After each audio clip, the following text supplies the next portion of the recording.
പ്രിയമുള്ളവരെ, മറ്റം നിത്യസഹായ മാതാവിൻ്റെ തീർത്ഥകേന്ദ്രത്തിൽ ഈ മാസത്തെ 2ാം ശനി ആചരണത്തിൻ്റെ ഭാഗമായി 8/11/2025 കാലത്ത് 10 മണി മുതൽ ഉച്ചതിരിഞ്ഞ് 4 മണി വരെ ഏകദിന ധ്യാനം നടത്തി. ജപമാല, വചനപ്രഘോഷണം, നന്ദി സ്തുതി ആരാധന, ദിവ്യബലി, അനുഭവ സാക്ഷ്യം, ദിവ്യകാരുണ്യ ആരാധന എന്നീ തിരുക്കർമ്മങ്ങൾക്ക് കാക്കശ്ശേരി സെൻറ് മേരീസ് പള്ളി priest in charge reverend father Ajith Kollannur നേതൃത്വം നൽകി.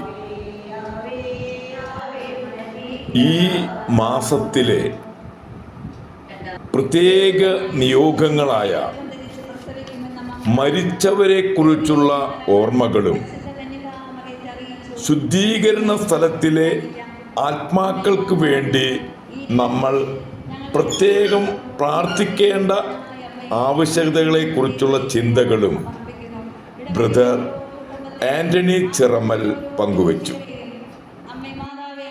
മറ്റം മോറിയ പ്രാർത്ഥന കൂട്ടായ്മയാണ് ശുശ്രൂഷകൾക്ക് നേതൃത്വം നൽകിയത്. ഏവർക്കും ഒരിക്കൽ കൂടി മറ്റം നിത്യസഹായ മാതാവിൻ്റെ തീർത്ഥകേന്ദ്രത്തിലേക്ക് സ്വാഗതം. സ്ഥലങ്ങളെയും ദൈവരാജ ശുശ്രൂഷയിലായിരിക്കുന്ന ഓരോ മക്കളെയും, ഗാന ശുശ്രൂഷകളെയും, ദേവാലയ ശുശ്രൂഷകളെയും, അമ്മേ മാതാവേ, യേശുവിനായി ശുശ്രൂഷ ചെയ്തുകൊണ്ടിരിക്കുന്ന എല്ലാ മക്കളെയും, വിവിധ രാജ്യങ്ങളിൽ മിഷണറിമാരായി ജോലി ചെയ്തുകൊണ്ടിരിക്കുന്ന ഓരോ മക്കളെയും അമ്മേ മാതാവേ, അമ്മയുടെ വിമല ഹൃദയത്തിലേക്ക് ഞങ്ങൾ സമർപ്പിക്കുന്നു.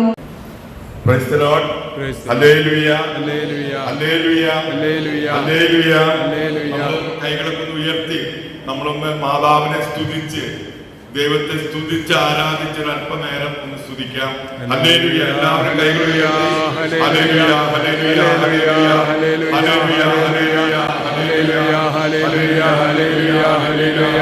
ദൈവമേ, മഹത്വം, മഹത്വം, മഹത്വം, മഹത്വം, മഹത്വം, മഹത്വം, മഹത്വം, ആരാധന, ആരാധന, ആരാധന, ആരാധന, ആരാധന, ആരാധന, ആരാധന, ആരാധന.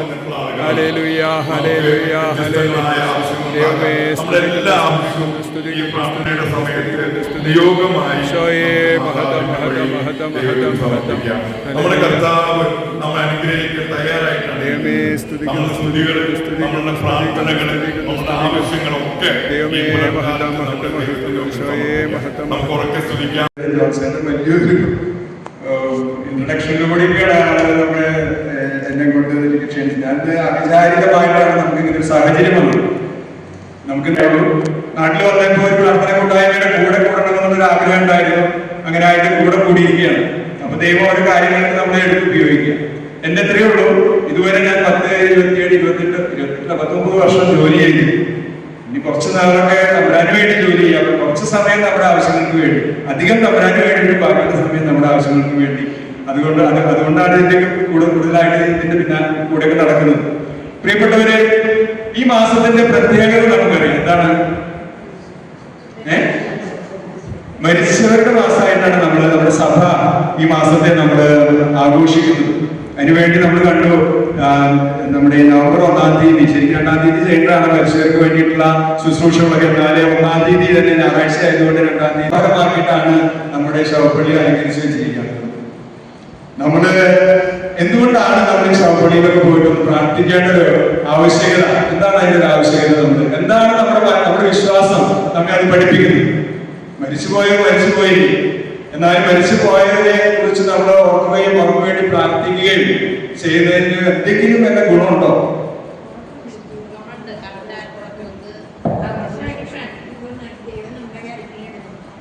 ആർക്ക് വേണ്ടി പ്രാർത്ഥിക്കുമ്പോ അതിന് അവരെവിടെയാണ്?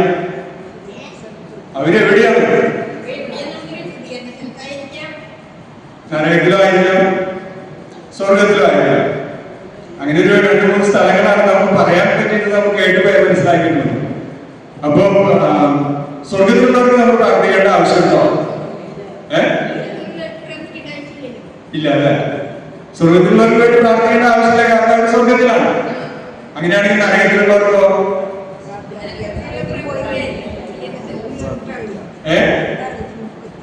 നരകത്തിലുള്ളവർ പ്രാർത്ഥിച്ചു കഴിഞ്ഞാൽ അവർ സ്വർഗത്തിലേക്ക് പോവോ? പോയില്ല എന്നാണ് നമ്മുടെ വിശ്വാസം, അല്ലെ? നമ്മൾ നരകത്തിലുള്ളവർക്ക് വേണ്ടി പ്രാർത്ഥിച്ചിട്ട് എന്ത് തന്നെയായാലും അവർക്ക് സ്വർഗത്തിലേക്ക് പോകാൻ പറ്റില്ല. അപ്പൊ പിന്നെ നമ്മൾ ആർക്ക് വേണ്ടിയിട്ടാണ് പ്രാർത്ഥിക്കുന്നത്? ഉറപ്പുണ്ടാവും നമ്മൾ ശുദ്ധീകരണ സ്ഥലത്തുള്ള ആൾക്കാർക്ക് വേണ്ടിയിട്ടാണ് പ്രാർത്ഥിക്കുന്നതെന്ന് നമുക്ക് പൂർണ്ണമായിട്ടുള്ള ബോധ്യം ഉണ്ടാകും. നമ്മുടെ വീട്ടിൽ നിന്ന് മരിച്ചു പോയാലും ശുദ്ധീകരണ സ്ഥലത്തുണ്ട് എന്ന് നമുക്ക് ഉറപ്പുണ്ടാവും.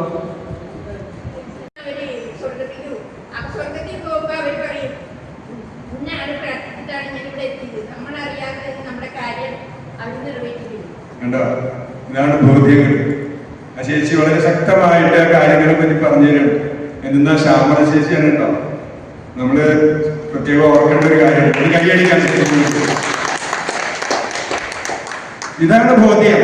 നമ്മള് ശുദ്ധീകരണ സ്ഥലത്ത് കഴിയുന്ന ആത്മാക്കൾക്ക് വേണ്ടി പ്രാർത്ഥിക്കുക എന്നതൊരു കടമ നമ്മൾ ഓരോരുത്തരെയും ഈ ലോകത്ത് ജീവിക്കുന്ന നമ്മുടെ കടമയാണ്. കാരണം അവിടെ കിടക്കുന്നവർക്ക് അവർക്ക് വേണ്ടി പ്രാർത്ഥിക്കാൻ പറ്റില്ല. അവിടെ കിടക്കുന്നവർ കിടക്കാനേ പറ്റുള്ളൂ. പക്ഷെ ഒരു കാര്യം അവർക്ക് വളരെ ശക്തമായിട്ടൊരു ബോധ്യം അവരുണ്ട്. എന്താണെന്നറിയോ? എന്താ അവർക്കുള്ളൊരു ബോധ്യം? അവര് നരകത്തിൽ കിടക്കുന്നവരെ പോലെ തന്നെ സഹിഷ്ണുതായിരിക്കും കിടക്കുന്നുണ്ടാവും. എന്നാൽ അവരുടെ ഉള്ളിനുള്ളിൽ ഒരു പ്രത്യാശ അവർക്കുണ്ട്. സ്വർഗത്തിലേക്ക് പോവാൻ പറ്റുമെന്നുള്ള ആ പാസ്പോർട്ട് വിസയൊക്കെ മേടിച്ചിട്ടാണ് അവർ ശുദ്ധീകരണ സ്ഥലത്ത് എടുക്കുന്നത്. എന്നാണെന്നുള്ളത് അവർക്കറിയില്ല. അതറിയുന്നത് ദൈവത്തിന് മാത്രമേ അറിയുള്ളൂ. അപ്പൊ എന്തുകൊണ്ടാണ് അവർ ശുദ്ധീകരണ സ്ഥലത്ത് കിടക്കേണ്ടി വരുന്നത്? ഇതാണ് നമ്മൾ എന്താ ചിന്തിക്കാൻ പോകുന്നത്. അവർ ശുദ്ധീകരണ സ്ഥലത്ത് കിടക്കേണ്ടി വരുന്നതിന്റെ കാരണം എന്താ?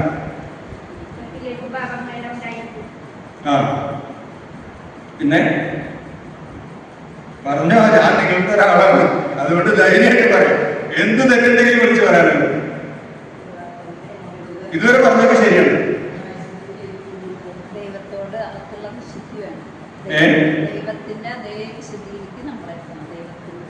അതെ, നമ്മള് ദൈവത്തിൻ്റെതായ, അതായത് ദൈവം ആരാണ്? പരിശുദ്ധനാണ്. പരമപരിശുദ്ധനായ ദൈവത്തിന്റെ സന്നിധിയിലേക്ക് ഒരു പാപിയായ ഒരു ആത്മാവിനെ കടന്നു ചെല്ലാൻ പറ്റും? ഒരിക്കലും പറ്റില്ല. കാരണം ദൈവത്തിന്റെ അടുത്ത് ചെന്നിട്ട് ഇനി അതിനെ വിശദീകരിക്കാൻ പറഞ്ഞാൽ ഒരു കാര്യമില്ല. അപ്പൊ നമ്മൾ ചെയ്ത പാപങ്ങൾക്ക് അതിന്റെ പരിഹാരം, അതിന്റെ കാലിക ശിക്ഷ ഏറ്റെടുത്തതിന് ശേഷം മാത്രമേ അത് നമ്മൾ പരിപൂർണ 100% വിശുദ്ധിയിലേക്ക് എത്തിയതിനു ശേഷം മാത്രമേ നമുക്ക് സ്വർഗരാജ്യത്തിലേക്ക്, നിത്യതയിലേക്ക് പ്രവേശനമുള്ളൂ. അതുകൊണ്ട് മാത്രമാണ് ഈ ആത്മാക്കളൊക്കെ ശുദ്ധീകരണ സ്ഥലം എന്ന സ്ഥലത്ത് കിടക്കേണ്ടി വരുന്നത്. അപ്പൊ ശുദ്ധീകരണ സ്ഥലം ഉണ്ടെന്ന് നമുക്ക് ഉറപ്പായി ഇല്ലേ? അതിന്റെ വിശ്വാസത്തിലാണ് നമ്മുടെ ക്രിസ്തീയ സഭയുള്ളത്. നമ്മൾ ഈ മനുഷ്യർക്ക് വേണ്ടി പ്രാർത്ഥിക്കണോ എന്നുള്ളതിന് ഉത്തരം നമ്മൾ ഓരോരുത്തരും ഉള്ളിൽ എല്ലാവർക്കും അറിയാമോ പ്രാർത്ഥിക്കണം എന്നുള്ളത്. അതുകൊണ്ട് തന്നെ നമ്മുടെ ഈ നവംബർ മാസം പ്രത്യേകിച്ചും നമ്മള് മനുഷ്യർക്ക് വേണ്ടി കുർബാനകൾ ചെല്ലിക്കുന്നു, അന്യത ചെല്ലിക്കുന്നു, മനുഷ്യരുടെ ഓഫീസിൽ ചെല്ലിക്കുന്നു. അതുപോലെ തന്നെ നമ്മൾ അവർക്ക് വേണ്ടി കുർബാന കഴിഞ്ഞ ഏറ്റവും പ്രധാനപ്പെട്ട ഒരു പ്രാർത്ഥനയാണ് കരുണക്കൊന്ത. അവർക്ക് വേണ്ടി കരുണക്കൊന്തകൾ കാഴ്ചവെക്കുന്നു, ത്യാഗപ്രവർത്തികൾ ചെയ്യുന്നു. ഇങ്ങനെ ഓരോ പ്രവർത്തനങ്ങളും നമ്മൾ ചെയ്ത് അവരെയൊക്കെ നമ്മള് ശുദ്ധീകരണ സ്ഥലത്ത് നിന്നും സ്വർഗത്തിലേക്ക്, നിത്യതയിലേക്ക് കടത്തിവിടാനായിട്ട് പരിശ്രമിച്ചുകൊണ്ടിരിക്കുക. നമ്മളിത് ചെയ്തുകൊണ്ട് നമുക്ക് നല്ല ഗുണമുണ്ട്. നമ്മൾ അവരെ രക്ഷപ്പെടുത്തി നാളെ എന്നെ രക്ഷപ്പെടുത്തുന്നത് എന്താണ് എന്റെ ഉറപ്പ്? എന്നിട്ട് സ്വർഗത്തിലേക്ക് പോകാമെന്നൊരു എളുപ്പ വഴി, അല്ലെങ്കിൽ ഒരു കുറുക്ക വഴി നമ്മുടെ ഉണ്ടോ എങ്കിൽ അത് തെറ്റാണ്. നമ്മൾ സ്വർഗത്തിലേക്ക് പോകണമെങ്കിൽ നമ്മൾ തന്നെ ഒരുക്കണം. നമ്മളിപ്പോ പറയുന്ന ഈ ശുദ്ധീകരണ സ്ഥലം എന്ന ആ ഒരു അവസ്ഥയില് നമ്മൾ എത്തിപ്പെടാതിരിക്കാൻ പരിശ്രമിക്കുകയാണ് വേണ്ടത്. ആ ഒരു അവസ്ഥയിലേക്ക് നമ്മൾ എത്തിപ്പെടാതിരിക്കാൻ, അതായത് ശുദ്ധീകരണ സ്ഥലത്തിലേക്ക് ചെന്ന് പെടാതിരിക്കാനായിട്ട് നമ്മൾ പരിശ്രമിക്കുകയാണ് ഈ ലോക ജീവിതത്തില് നമ്മൾ ജീവിക്കുമ്പോൾ ചെയ്യേണ്ടത്. അങ്ങനെയാണെങ്കിൽ നമ്മൾ എന്ത് ചെയ്യണം?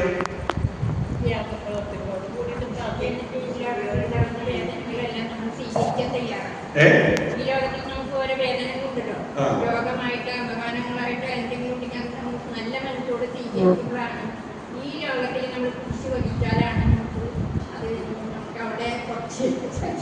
കുറവ് കിട്ടുള്ളൂ. ആ ചേച്ചി വളരെയധികം കൃത്യമായിട്ടാണ് ഉത്തരം തരുന്നത്. ചെറിയൊരു ഉത്തരം അല്ലാതെ കൈയടിക്കാൻ പറ്റും. പ്രിയപ്പെട്ടവരെ, ഈ ബോധ്യങ്ങളാണ് നമ്മെ അതിലേക്ക് നയിക്കുന്നത്. നമ്മൾ ചെയ്യേണ്ട നന്മ പ്രവർത്തികൾ, അതായത് നന്മ പ്രവർത്തികൾ നമ്മൾ ചെയ്യുന്നതോടൊപ്പം തന്നെ നമ്മൾ തിന്മ പ്രവർത്തിക്കാതിരിക്കുകയും വേണം. നമ്മൾ നന്മയിലേക്കുള്ള ത്യാഗപ്രവർത്തികൾ, നമ്മൾ ത്യാഗപ്രവർത്തികൾ ഉപരിയായിട്ട് തിന്മ പ്രവർത്തിക്കാതിരിക്കണം. വിശുദ്ധിയിൽ നിന്നും നമുക്ക് മോചനം ലഭിക്കും.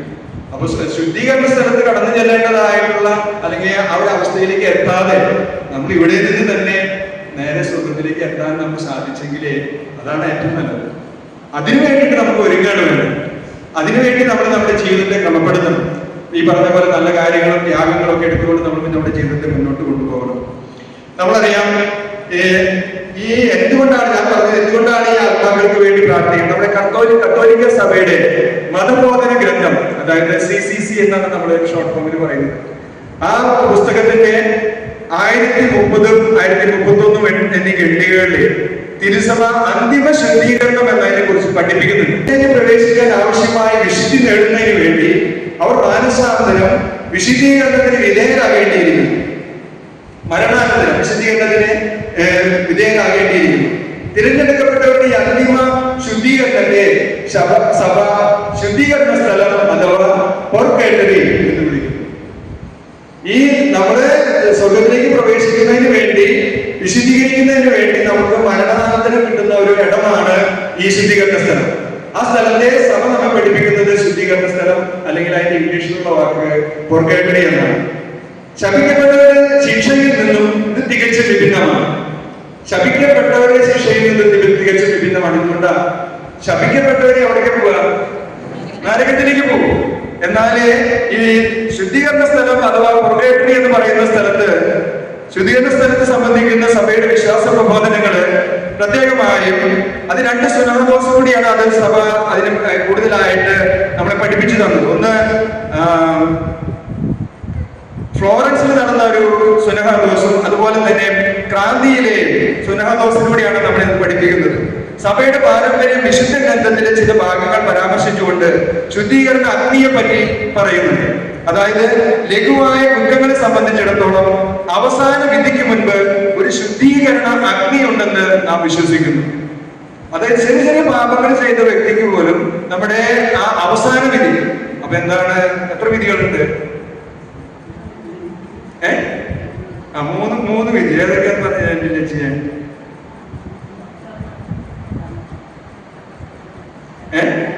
അത് സമയനെ പറ്റി പറയുന്നതാണ്. വിധിയെ പറ്റി ഞാൻ ചോദിച്ചു. വിധി, തനത് വിധി, അന്ത്യവിധി. 2 വിധികളെയാണ് സഭ നമ്മെ പഠിപ്പിക്കുന്നത്. ഒന്ന് തനത് വിധി, അടുത്തത് അന്ത്യവിധി. അപ്പൊ എന്താണ് തനത് വിധി? ആർക്കെങ്കിലും അറിയാം? മരിച്ച ഉടനെ നമുക്ക് ഒരു വിധിയുണ്ട്. ആ വിധിയെ പറയുന്നതാണ് തനത് വിധി എന്നത്. അതായത് നമ്മള് നരകത്തിലേക്ക് പോകണോ, സ്വർഗത്തിലേക്കാണോ പോകുന്നത്, അതോ നമ്മൾ ശുദ്ധീകരണ സ്ഥലത്താണോ പോകുന്നത്? ഈ 3 കാര്യങ്ങളിൽ ഒരു കാര്യമാണ് നേരത്തെ സംഭവിക്കുന്നത്. ശുദ്ധീകരണോ, നരകോ, സ്വർഗോ. അതപ്പം തന്നെ മരിച്ച ഉടനെ നമുക്കുള്ള ഒരു വിധിയെ കുറിച്ചാണ് ഈ തനത് വിധി എന്ന് പറയുന്നത്.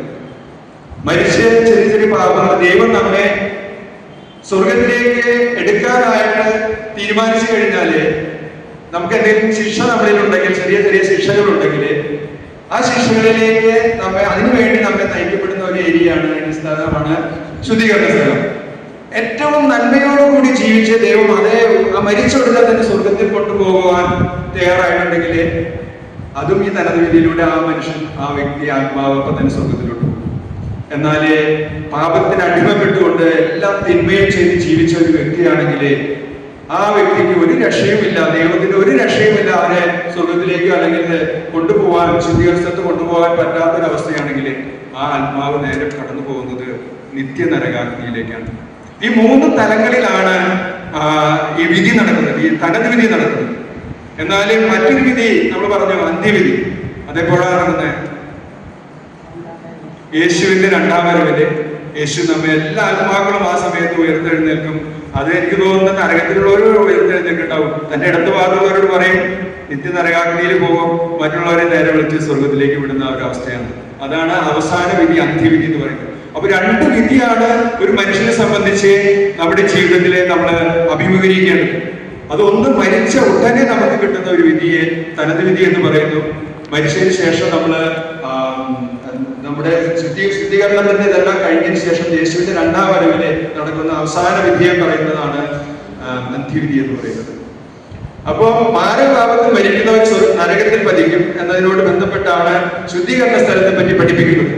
എന്നാൽ നരകത്തിൽ നിന്നും ശുദ്ധീകരണ സ്ഥലം വിഭിന്നമാണ്. കാരണം ശുദ്ധീകരണ ആത്മാക്കൾ നിത്യരക്ഷയിൽ ഉറപ്പ് നേടിയവരാണ്. അതാണ് കാരണം. ശുദ്ധീകരണ ആത്മാക്കള് നിത്യരക്ഷ കിട്ടും എന്നുള്ള ഒരു ഉറപ്പ് കിട്ടിയ വ്യക്തികളാണ്, ആത്മാക്കളാണ് ശുദ്ധീകരണ സ്ഥലത്ത് കഴിയുന്നത്. അപ്പൊ ശുദ്ധീകരണ സ്ഥലത്ത് കഴിയുന്നവര് സഹനം അവർക്ക് എത്രമാത്രം ഉണ്ടെങ്കിലും അവരുടെ ഉള്ളിലൊരു പ്രത്യാശയുണ്ട്. ആത്മാക്കളുടെ ഉള്ളിൽ എന്തെങ്കിലും ഒരു ദിവസം ഞാൻ സ്വർഗം കാണും എന്നുള്ളതിന് യാതൊരു തടസ്സവുമില്ല. ആ ആത്മാവ് 100% സ്വർഗത്തിൽ എത്തിയിരിക്കും എന്നുള്ളതിന് യാതൊരു സംശയവുമില്ല. ഇതിനെ എതിർക്കുന്നവർ ചോദിക്കുന്നത് ഇത് വേദപുസ്തകത്തിൽ എന്തെങ്കിലും തെളിവുകളുണ്ടോന്നാണ്. അല്ലെ? നമ്മളോടും ചിലപ്പോൾ നാളെ ആരെങ്കിലും ചോദിക്കുന്നു, പരസ്പരം സംസാരിക്കുമ്പോൾ നമ്മുടെ ഗ്രൂപ്പിലുള്ളവരുടെ നമ്മൾ ചോദിക്കും, ഇതിനെന്തെങ്കിലും തെളിവുകൾ നമുക്ക് എവിടെയെങ്കിലും രേഖപ്പെടുത്തിയിട്ടുണ്ടോ? നമുക്കത് എവിടെയെങ്കിലും കാണാൻ പറ്റുമോ?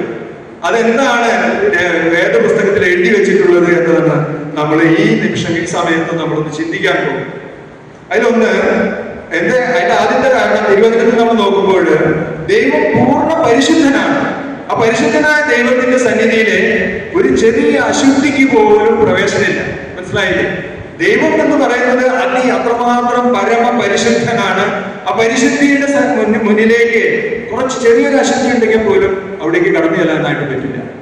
അതുകൊണ്ടാണ് ഇതിന് ശുദ്ധീകരണ സ്ഥലം എന്നൊരവസ്ഥ നമുക്ക് ലഭിച്ചിരിക്കുക.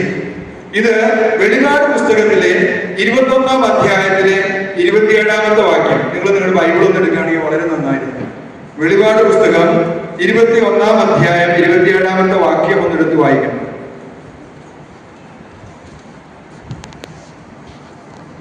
പേജ് നമ്പർ 389 എടുത്ത്. എന്നാൽ കുഞ്ഞാടിന്റെ ജീവഗ്രന്ഥത്തിൽ പേരെഴുതപ്പെട്ടവർ മാത്രമേ അതിൽ പ്രവേശിക്കൂ. എന്നാൽ കുഞ്ഞാടിന്റെ ജീവഗ്രന്ഥത്തിൽ പേരെഴുതപ്പെട്ടവർ മാത്രമേ അതിൽ പ്രവേശിക്കൂ. അശുദ്ധമായതൊന്നും മ്ലേച്ഛതയും കൗടല്യവും പ്രവർത്തിക്കുന്ന ആരും അതിൽ പ്രവേശിക്കുകയില്ല. അതാണ് പറയുന്നത്. വെളിപാട് പുസ്തകം 21 വചനങ്ങളിലൂടെയാണ് നമ്മൾ ഇതിനെ പറ്റി കൃത്യമായിട്ട് നമ്മൾ മനസ്സിലാക്കാൻ, നമ്മളെ കുറച്ച് പേര് മനസ്സിലാക്കി വെക്കേണ്ടത് വളരെ അത്യാവശ്യമാണ്. എന്നാൽ കുഞ്ഞാടിന്റെ ജീവഗ്രന്ഥത്തിൽ പേരെഴുതപ്പെട്ടവർ മാത്രമേ അതിൽ പ്രവേശിക്കുകയുള്ളൂ. അപ്പൊ ആലോചിക്കുക, എതിരെ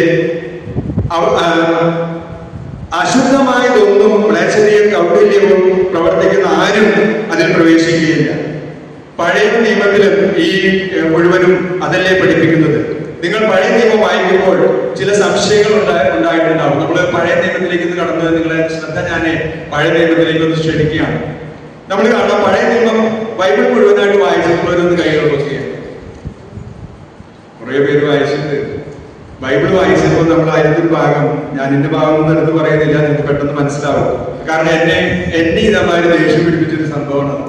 അതായത് വാഗ്ദാന പേടകത്തിനെതിരെ വാഗ്ദാന പേടകം കൊണ്ടുപോകാനായിട്ട് ഒരുങ്ങുമ്പോൾ കാളവണ്ടിയിലാണ് വാഗ്ദാന പേടകം കൊണ്ടുപോകുക. ആ സമയത്ത് പേടകം ഇഴാൻ പോകുന്നുള്ള സംശയം തോന്നി ഊസ എന്നൊരു സഹോദരൻ പെട്ടെന്ന് പേടകം പിടിക്കാനായിട്ട് പോകുന്നുണ്ട്. എന്താണ് സംഭവിച്ചത്? അത് മരിച്ചു വീണു. അതേ സമയത്ത് അവൻ മരിച്ചു വീണു. കാരണം എന്താ? അവന്റെ അശുദ്ധി തന്നെയല്ല, അത്രയ്ക്കും പരമപരിശുദ്ധനായ ദൈവമാണ് അതിൽ വസിക്കുന്നത്, വാഗ്ദാന പേടകത്തിൽ വസിക്കുന്നത്. ആ വാഗ്ദാന പേടകത്തിന്റെ അടുത്ത് പോകാനുള്ള യോഗ്യത ആ മനുഷ്യനുണ്ടായിരുന്നില്ല. അതേസമയം ആ കർത്താവിന്റെ പരിശുദ്ധിയുടെ മുന്നില് അവൻ അപ്പം തന്നെ മരിച്ചു വീഴാനുണ്ടായിരുന്നു. അപ്പൊ നമുക്ക് മനസ്സിലായില്ലേ ഇങ്ങനെയാണ് പഴയ നിയമത്തിൽ ഇതിനെ പറ്റി മനസ്സിലാക്കുന്നത്. അപ്പൊ എത്രമാത്രം വിശുദ്ധി വേണം ദൈവസന്നിധിയിൽ എത്താനുള്ള ഒരു ഉദാഹരണം മാത്രം നമ്മുടെ പഴയ നിയമത്തിലൂടെ നമ്മൾ കാണണം. അതുപോലെ തന്നെ നമ്മൾ സീനായ് മലയിൽ ഇറങ്ങി വരുമ്പോൾ മലയെ സമീപിക്കുന്നവർ അതൊരു മൃഗമാണെങ്കിൽ പോലും അതിന് കല്ലെറിഞ്ഞ് കൊല്ലണമെന്ന് പറയുന്നത് എന്തുകൊണ്ടാണ്? കാരണം അത്രയ്ക്കും പരിശുദ്ധനായവനാണ് അവിടെ ഇറങ്ങി വരുന്നത്, പ്രത്യക്ഷപ്പെടുന്നത്. ആ പരിശുദ്ധിയുടെ മുന്നില് ഈ പാപത്തിന്റെ ഇതൊന്നും അശുദ്ധിയൊന്നും അവിടെ കടന്നു ചെല്ലാനേ പറ്റില്ല. അതുകൊണ്ട് തന്നെ അവർ പറയുന്നത് ദൈവത്തിന്റെ പരിശുദ്ധിക്ക് മുന്നിൽ ഇതിന് പ്രവേശിക്കാൻ പോലും പറ്റില്ല. അപ്പൊ മൃഗമായ മറ്റാരായാലും അവരെ അവിടെ കടത്തിവിടരുത് എന്ന് ദൈവം തന്നെ അവരോട് പറയുന്നുണ്ട്. ഹബക്കൂക്ക് പ്രവാചകന്റെ പുസ്തകത്തിലെ 1-ാം അധ്യായത്തിലെ 12-13 എടുത്ത്. ഹബക്കൂക്ക് പ്രവാചകന്റെ പുസ്തകം അധ്യായം 1 12, 13 തിരുവചനങ്ങൾ. പേജ് നമ്പർ ഞാൻ പറഞ്ഞുതരാം. 1323.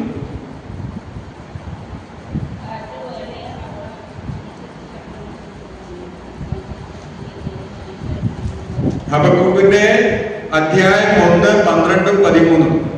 അവിടെ എന്റെ ദൈവമേ, അനാദി മുതലേ കർത്താവും പരിശുദ്ധനും അമർത്തനുമാണല്ലോ. കർത്താവെ, അങ്ങ് അവരെ ന്യായവിധിക്കായി നിയോഗിച്ചിരിക്കുന്നു. ഭയശീലയായവനെ അങ്ങ് അവരെ സൃഷ്ടിക്കായി നിയമിച്ചിരിക്കുന്നു. അങ്ങയുടെ കണ്ണുകൾ തിന്മ ദർശിക്കുവാൻ അനുവദിക്കാത്ത വിധം പരിശുദ്ധമാണല്ലോ. അകൃത്യം നോക്കി നിൽക്കാൻ അങ്ങേക്ക് കഴിയുകയില്ല. അതുകൊണ്ടാണ് പറയുന്നത്, എന്റെ ദൈവമേ, അങ്ങ് ആദ്യം മുതലേ കർത്താവും അമർത്യനും പരിശുദ്ധനുമാണല്ലോ. കർത്താവെ, നീ അവരെ ന്യായവിധിക്കായി നിയോഗിച്ചിരിക്കുന്നു. അഭയശിലയായവനെ അങ്ങ് അവരെ ശിക്ഷയ്ക്കായി നീക്കി വച്ചിരിക്കുന്നു. അങ്ങയുടെ കണ്ണുകൾ തിന്മ ദർശിക്കാൻ അനുവദിക്കാത്ത വിധം പരിശുദ്ധമാണല്ലോ. അകൃത്യം നോക്കി നിൽക്കാൻ അങ്ങേക്ക് കഴിയുകയില്ല. ദൈവത്തിന്റെ സന്നിധിയിലെ ദൈവത്തിന്റെ അകൃത്യങ്ങള് അല്ലെങ്കിൽ പാപങ്ങള്, തിന്മകൾ നോക്കി നിൽക്കാൻ സാധിക്കില്ല. അതായത് ഏതൊരു മനുഷ്യനും കർത്താവിന്റെ മുമ്പില് എത്തണമെങ്കിൽ പരിപൂർണമായുള്ള ഒരു വിശുദ്ധീകരണത്തിന് ശേഷം മാത്രമേ അതിന് സാധിക്കുകയുള്ളൂ. അതാണ് നമ്മെ പഠിപ്പിക്കുന്നത്. ഇനി നമ്മൾ പുതിയ നിയമത്തിലേക്ക് നോക്കിയാൽ നമുക്ക് കാണാം. മത്തായിയുടെ സുവിശേഷം 5-ാം അധ്യായം 25-ഉം 26-ഉം വാക്യങ്ങളൊന്നും എടുത്തേ. മത്തായിയുടെ സുവിശേഷം, അത് സുവിശേഷത്തിന്റെ ആദ്യത്തിൽ തന്നെ പേജ് നമ്പർ 6 എടുത്തേ.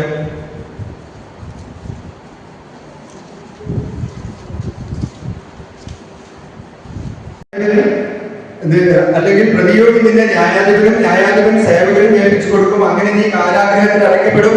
അവസാനത്തെ ചില്ലിക്കാശ് കൊടുത്തു വിട്ടുപോകണം.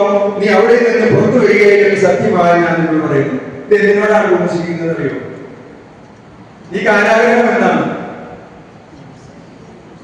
ശുദ്ധീകരണ സ്ഥലത്തെ കുറിച്ചാണ് ഈ പറയുന്നത്. ഇപ്പൊ മനസ്സിലാവുന്നതാ. ശുദ്ധീകരണ സ്ഥലത്തെ കുറിച്ചാണ് ഇതിൽ കൃത്യമായിട്ട് അത് പുതിയ നിയമത്തിൽ നമ്മൾ പറയുകയാണ്. നീ പ്രതിയോഗിയോട് വഴിക്ക് വെച്ച് തന്നെ ലഭ്യതപ്പെട്ടുകൊള്ളുക. അല്ലെങ്കിൽ പ്രതിയോഗിത്തിന്റെ ന്യായാധിപൻ സേവകരും ഏൽപ്പിച്ചു പള്ളിയിൽ കൊടുക്കുമ്പോൾ പൈസ പണം അടയ്ക്കുമ്പോൾ നമ്മുടെ ഉള്ളിലൊരു നിയോഗം ഉണ്ടാവും, എന്ന ആൾക്ക് വേണ്ടിയിട്ടെന്ന്. ആ നിയോഗത്തിൽ സമർപ്പിക്കുന്നത് ശുദ്ധീകരണത്തിൽ കിടക്കുന്ന ആത്മാവിന് വേണ്ടിയെന്ന് മാത്രമാണ്. മത്തായിയുടെ സുവിശേഷം 12-ന്റെ 32 നമ്മൾ വായിക്കുന്നുണ്ട്. മത്തായി 12:32 പേജ് നമ്പർ നമ്മുടെ പുസ്തകത്തിലാണെങ്കിൽ 18-ാമത്തെ പേജിൽ. മനുഷ്യപുത്രനെതിരായ ആരെങ്കിലും ഒരു വാക്ക് പറഞ്ഞാൽ അത് ശിക്ഷിക്കപ്പെടും. എന്നാൽ പരിശുദ്ധാത്മാവിനെതിരായ ആരെങ്കിലും സംസാരിച്ചാൽ ഈ യുഗത്തിലോ വരാനിരിക്കുന്ന യുഗത്തിലോ ക്ഷമിക്കപ്പെടുകയില്ല. പ്രൈസ് ദി ലോർഡ് എന്ന് പറഞ്ഞാലേ ഇതിൽ നമുക്കൊന്ന് ഈ വാക്കിനെ നമുക്കൊന്ന് പൊളിച്ചു കീറി നോക്കണം. എന്താണ് ആ വചനത്തിലൂടെ പറയുന്നത്? മനുഷ്യപുത്രനെതിരായി ആരെങ്കിലും ഒരു വാക്ക് പറഞ്ഞാൽ അത് ക്ഷമിക്കപ്പെടും. അതായത് നമ്മൾ മനുഷ്യപുത്രൻ എന്ന് പറയുന്നത് ആരാണ്? ദൈവം, ഈശോയ്ക്കെതിരെ പറഞ്ഞ പോലും അത് ക്ഷമിക്കപ്പെടാൻ സാധ്യത. എന്നാല് പരിശുദ്ധാത്മാവിനെതിരായിട്ട് നമ്മൾ എന്ത് പറഞ്ഞാലും അത് ക്ഷമ കിട്ടാത്ത ഒരു പാപമാണ്. വളരെ സൂക്ഷിച്ചിട്ട് കൈകാര്യം ചെയ്യേണ്ട ഒരു മേഖലയാണ് പരിശുദ്ധാത്മാവ്. പരിശുദ്ധ ത്രിത്വത്തിലെ ഒരാളാണെങ്കിലും ആ പരിശുദ്ധാത്മാവിനെ കുറിച്ചൊരു തിന്മ നമ്മൾ വായിൽ നിന്ന് പുറത്തു വരുന്നുണ്ടെങ്കിൽ സൂക്ഷിക്കണം. കാരണം ദൈവം വചനത്തിൽ പറഞ്ഞു വെച്ചിട്ടുണ്ട്, അത് ഈ യുഗത്തിലോ വരാനിരിക്കുന്ന യുഗത്തിലോ. അപ്പൊ ഈ യുഗം എന്ന് പറയുന്നത് വരാനിരിക്കുന്ന ഒരു യുഗം എന്ന് പറയുന്ന ഒരു അവസ്ഥ ഉണ്ട് എന്ന് സ്ഥാപിക്കുന്ന ഒരു വചനമാണിത്. അതാണ് ഞാൻ നിങ്ങളോട് പറയാനായിട്ട് ആഗ്രഹിച്ചത്. ഈ യുഗം എന്ന് പറയുന്നത് നമ്മൾ ജീവിച്ചിരിക്കുന്ന യുഗം, വരാനിരിക്കുന്ന ഒരു യുഗം, ക്ഷമിക്കപ്പെടാനിട സാധ്യതയുള്ള ഒരു വരാനുള്ള ഒരു യുഗം, അത് ശുദ്ധീകരണ സ്ഥലമാണ്. ആ സ്ഥലത്ത് ഈ പരിശുദ്ധാത്മാവിനെതിരായിട്ട് പ്രവർത്തിച്ച എന്തെങ്കിലും പാപങ്ങളുണ്ടെങ്കിൽ അവിടെ പോലും ക്ഷമിക്കപ്പെടുകയില്ല. അപ്പൊ അതിന്റെ അർത്ഥം ഈ യുഗത്തിലും പാപത്തിന് ക്ഷമ കിട്ടാനുള്ള സാധ്യതകളുണ്ട്, വരാനിരിക്കുന്ന യുഗത്തിലും പാപത്തിന് ക്ഷമ കിട്ടാനുള്ള സാധ്യതകളുണ്ട്. പക്ഷെ പരിശുദ്ധാത്മാവിനെതിരായിട്ടുള്ള പാപമാണെങ്കിൽ അതിന് ക്ഷമ കിട്ടില്ല എന്നാണ് പറയുന്നത്. അപ്പോൾ രണ്ട് ഇടത്തിലും ശുദ്ധീകരണ സ്ഥലത്ത് കിടക്കുന്നവർക്കും പാപത്തിൽ നിന്ന് മോചനം ലഭിക്കാൻ സാധ്യതയുണ്ട് എന്ന് തെളിയിച്ചു തരുന്ന ഒരു വചനഭാഗമാണ് മത്തായിയുടെ സുവിശേഷം 12:32 നമ്മൾ വായിച്ചപ്പോൾ നമുക്ക് മനസ്സിലായി സാധിച്ചത്. അപ്പോൾ ശുദ്ധീകരണ സ്ഥലത്തെ സംബന്ധിച്ച് ഏറ്റവും പ്രധാനപ്പെട്ട ഈ വചനഭാഗത്തേക്ക് ഞാൻ ഒന്നുകൂടി ഒരു വചനഭാഗം കൂടി നമ്മൾ പറയാൻ ആഗ്രഹിക്കുകയാണ്. 1 കൊറിന്തോസിന്റെ 3-ാം അധ്യായത്തിലെ 10 മുതൽ 17 വരെയുള്ള വാക്യങ്ങൾ ഒന്ന് എടുത്ത് വായിക്കാമോ? 1 കൊരിന്തോസ് 3:10. 3-ാം അധ്യായം 10 മുതൽ 17 വരെയുള്ള വാക്യങ്ങൾ.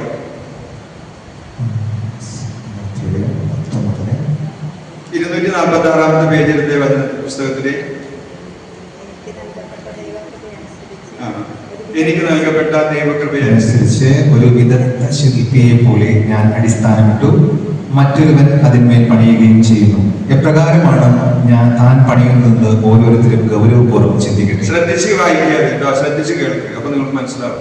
ഒന്നുകൂടി വായിക്കാം. എനിക്ക് നൽകപ്പെട്ട ദൈവകൃപയെ അനുസരിച്ച് ഒരു വിദഗ്ധ ശില്പിയെ പോലെ ഞാൻ അടിസ്ഥാനമിട്ടു, മറ്റൊരുവൻ അതിന്മേൽ പണിയുകയും ചെയ്യുന്നു. എപ്രകാരമാണ് താൻ പണിയുന്നതെന്ന് ഓരോരുത്തരും ഗൗരവപൂർവ്വം ചിന്തിക്കട്ടെ. യേശു ക്രിസ്തു എന്ന അടിസ്ഥാനം സ്ഥാപിക്കപ്പെട്ടു കഴിഞ്ഞു. അതിനു പുറമെ മറ്റൊന്ന് സ്ഥാപിക്കാൻ ആർക്കും സാധിക്കുകയില്ല. ഈ അടിസ്ഥാനത്തിന് മേൽ ആരെങ്കിലും സ്വർണമോ വെള്ളിയോ രത്നങ്ങളോ തടിയോ പുല്ലോ വൈക്കോലോ ഉപയോഗിച്ച് പണിതാലും ഓരോരുത്തരുടെയും പണി പരസ്യമാകും. കർത്താവിന്റെ ദിനത്തിൽ അത് വിളംബരം ചെയ്യും. അഗ്നിയാൽ അത് വെളിവാക്കപ്പെടും. ഓരോരുത്തരുടെയും പണി ഏതും തരത്തിലുള്ളതെന്ന് അഗ്നി തെളിയിക്കുകയും ചെയ്യും. ആരുടെ പണി നിലനിൽക്കുന്നുവോ അവൻ സമ്മാനിതനാകും. ഇനിയുമാണ് ഇതിൽ പറയുകയാണ്, നമുക്ക് ദൈവം എന്ന് പറയുന്ന ഒരു അടിസ്ഥാനത്തിന്മേലാണ് സഭ പണിയപ്പെടുന്നത്, യേശു എന്ന അടിസ്ഥാനത്തിന്. അപ്പൊ യേശുവിന്റെ അടിസ്ഥാനപ്പെട്ടിട്ട് പണിയപ്പെടുന്ന ആ സഭയിൽ നമ്മെ ഓരോരുത്തർക്കും ഓരോ ഉത്തരവാദിത്തങ്ങൾ നൽകുന്നുണ്ട്. അത് പുല്ലുകൊണ്ടോ വൈക്കോല് കൊണ്ടോ മണ്ണ് കൊണ്ടോ സ്വർണം കൊണ്ടോ വെള്ളി കൊണ്ടോ എന്തോ കൊണ്ടോ ഉണ്ടെങ്കിലേക്കൊക്കെ നമ്മളെ കൊണ്ട് ചെയ്യിപ്പിക്കും ദൈവം. അത് നമ്മൾ എത്രമാത്രം വിശ്വസ്തയോടുകൂടി കർത്താവിന് അത് ചെയ്തു കൊടുക്കുന്നു എന്നുള്ളതാണ് അതിലേറ്റവും പ്രധാനപ്പെട്ടത്. എല്ലാ പണികളും അത് അവസാനം അത് ശുദ്ധീകരിക്കപ്പെടും. വിലയിലിട്ട പോലെ അത് നമുക്ക് ഈ അഗ്നിയിൽ അത് ശോധന ചെയ്യപ്പെടും. അവസാനം ആ ശോധന ചെയ്യപ്പെട്ട് നമ്മൾ അതിൽ നിന്ന് രക്ഷ പ്രാപിക്കുന്നു. അതാണ് നമുക്ക് ഈ വചനത്തോടെ നമ്മൾ പഠിപ്പിച്ചു തരുന്നത്. നമ്മളല്ലേ ഈ നമുക്ക് തരുന്ന ഉത്തരവാദിത്വം അനുസരിച്ച് നമ്മൾ ഓരോ പ്രവർത്തികളും, അത് ചിലർ വചനം പ്രഘോഷിക്കും, ചിലർ ഈ സഹോദരനെ പോലെ പാട്ട് പാടും, ചിലർ കസാരി എടുത്തിടും, ചിലർ മറ്റു പ്രവർത്തികൾ ചെയ്യും. ഏത് പ്രവർത്തിക്കും ദൈവത്തിന്റെ മുൻപിലെ പ്രതിഫലമുണ്ട്. ആ പ്രതിഫലത്തിനനുസരിച്ച് നമ്മൾ എങ്ങനെ പണിയപ്പെട്ടാലും ആ പണിയപ്പെടുന്ന ആ പ്രവർത്തികൾക്ക് അവസാനം അത് അഗ്നിയിൽ എന്ന പോലെ അത് ശോധന ചെയ്യും. അത് ആ ശോധന ചെയ്യുമ്പോൾ അതിൽ നിന്ന് നമ്മെ വേർതിരിച്ചിട്ട് അവസാനം നമ്മൾ അതിൽ നിന്ന് രക്ഷപ്പെടുന്ന ഒരവസ്ഥ. അതാണ് നമ്മെ പഠിപ്പിച്ചു തരുന്നത് ഈ സുവിശേഷ കൊറിന്തോസുകാർക്ക് എഴുതിയ ലേഖനത്തിലൂടെ പൗലോസ് ശ്ലീഹ നമ്മെ പറയും. അത് നമ്മൾ ഒരു വിദഗ്ധ ശില്പിയെ പോലെ എല്ലാം പണിത് നമ്മൾ നന്നായിട്ട് അത് എത്രമാത്രം തീക്ഷ്ണതയോടുകൂടി എന്നെ ഏൽപ്പിച്ച ഉത്തരവാദിത്തങ്ങൾ ഞാൻ ചെയ്യപ്പെടുന്നുണ്ടോ, ദൈവം ഇതിനൊക്കെ കൃത്യമായിട്ട് കണക്ക് ചോദിക്കും. കാരണം ഞാനൊരു ഉദാഹരണത്തിന് ഞാനിവിടെ എന്നെ ദൈവം നിർത്തി സുവിശേഷം പ്രസംഗിക്കുന്നുണ്ടെങ്കിൽ ഞാൻ എത്രമാത്രം ആ ദൈവത്തോട് വിശ്വസ്തത പുലർത്തിക്കൊണ്ട് ചെയ്യുന്ന ഒരു പ്രവൃത്തിയായിരിക്കണം അത്. ആർക്കോ വേണ്ടി എന്തോ ചെയ്ത് ആ സമയം ചെലവഴിച്ചിട്ട് ഇനി ഏതായാലും അച്ഛൻ കുർബാനയ്ക്ക് വരുന്നവരെ സമയം ഞാൻ അവിടെ തള്ളി നീക്കാമെന്ന് വിചാരിച്ചിട്ട് ഞാൻ കടന്നു വന്നിട്ടുണ്ടെങ്കിൽ കർത്താവ് അത് എന്നെ അളന്നു നോക്കും. ഒരു പക്ഷേ എന്നോട് ഇന്നിവിടെ സുവിശേഷം പ്രസംഗിക്കപ്പെടാനുണ്ട്, അല്ലെങ്കിൽ ഇന്നിവിടെ ധ്യാനം നടക്കുന്നുണ്ട്, ആന്റണി നീ ഇന്ന കാര്യങ്ങളൊക്കെ ചെയ്യണം, അത് നീ അതിന്റെ ഭംഗി പോലെ ചെയ്യണം എന്ന് പറഞ്ഞിട്ട് ഒരു 5-10 ആള് വരുന്നതിന് ഞാനിപ്പോ മാത്രം തന്നെ കഷ്ടപ്പെട്ടെന്ന് പറഞ്ഞിട്ട് ഞാൻ എന്റെ ഇഷ്ടത്തിന് അതിനൊരു വില കൽപ്പിക്കാതെ പോയിട്ടുണ്ട്. ഞാൻ ചെയ്യുന്ന പ്രവർത്തിക്കാണ് കർത്താവ് അതിനെ മാർക്കിടാൻ പോകുന്നത്. ഇവിടെ ഒരു മനുഷ്യൻ കടന്നു വന്നിട്ടില്ലെങ്കിലും എന്നെ സംബന്ധിച്ച് ഞാനും ദൈവമായിട്ടുള്ള ആ ബന്ധത്തിന്റെ പേരിൽ ഞാൻ ദൈവത്തിന് കണക്ക് കൊടുക്കേണ്ട പേരിൽ ഞാൻ ചെയ്യുന്ന പ്രവർത്തികൾക്ക് കർത്താവ് മാർക്കിടും.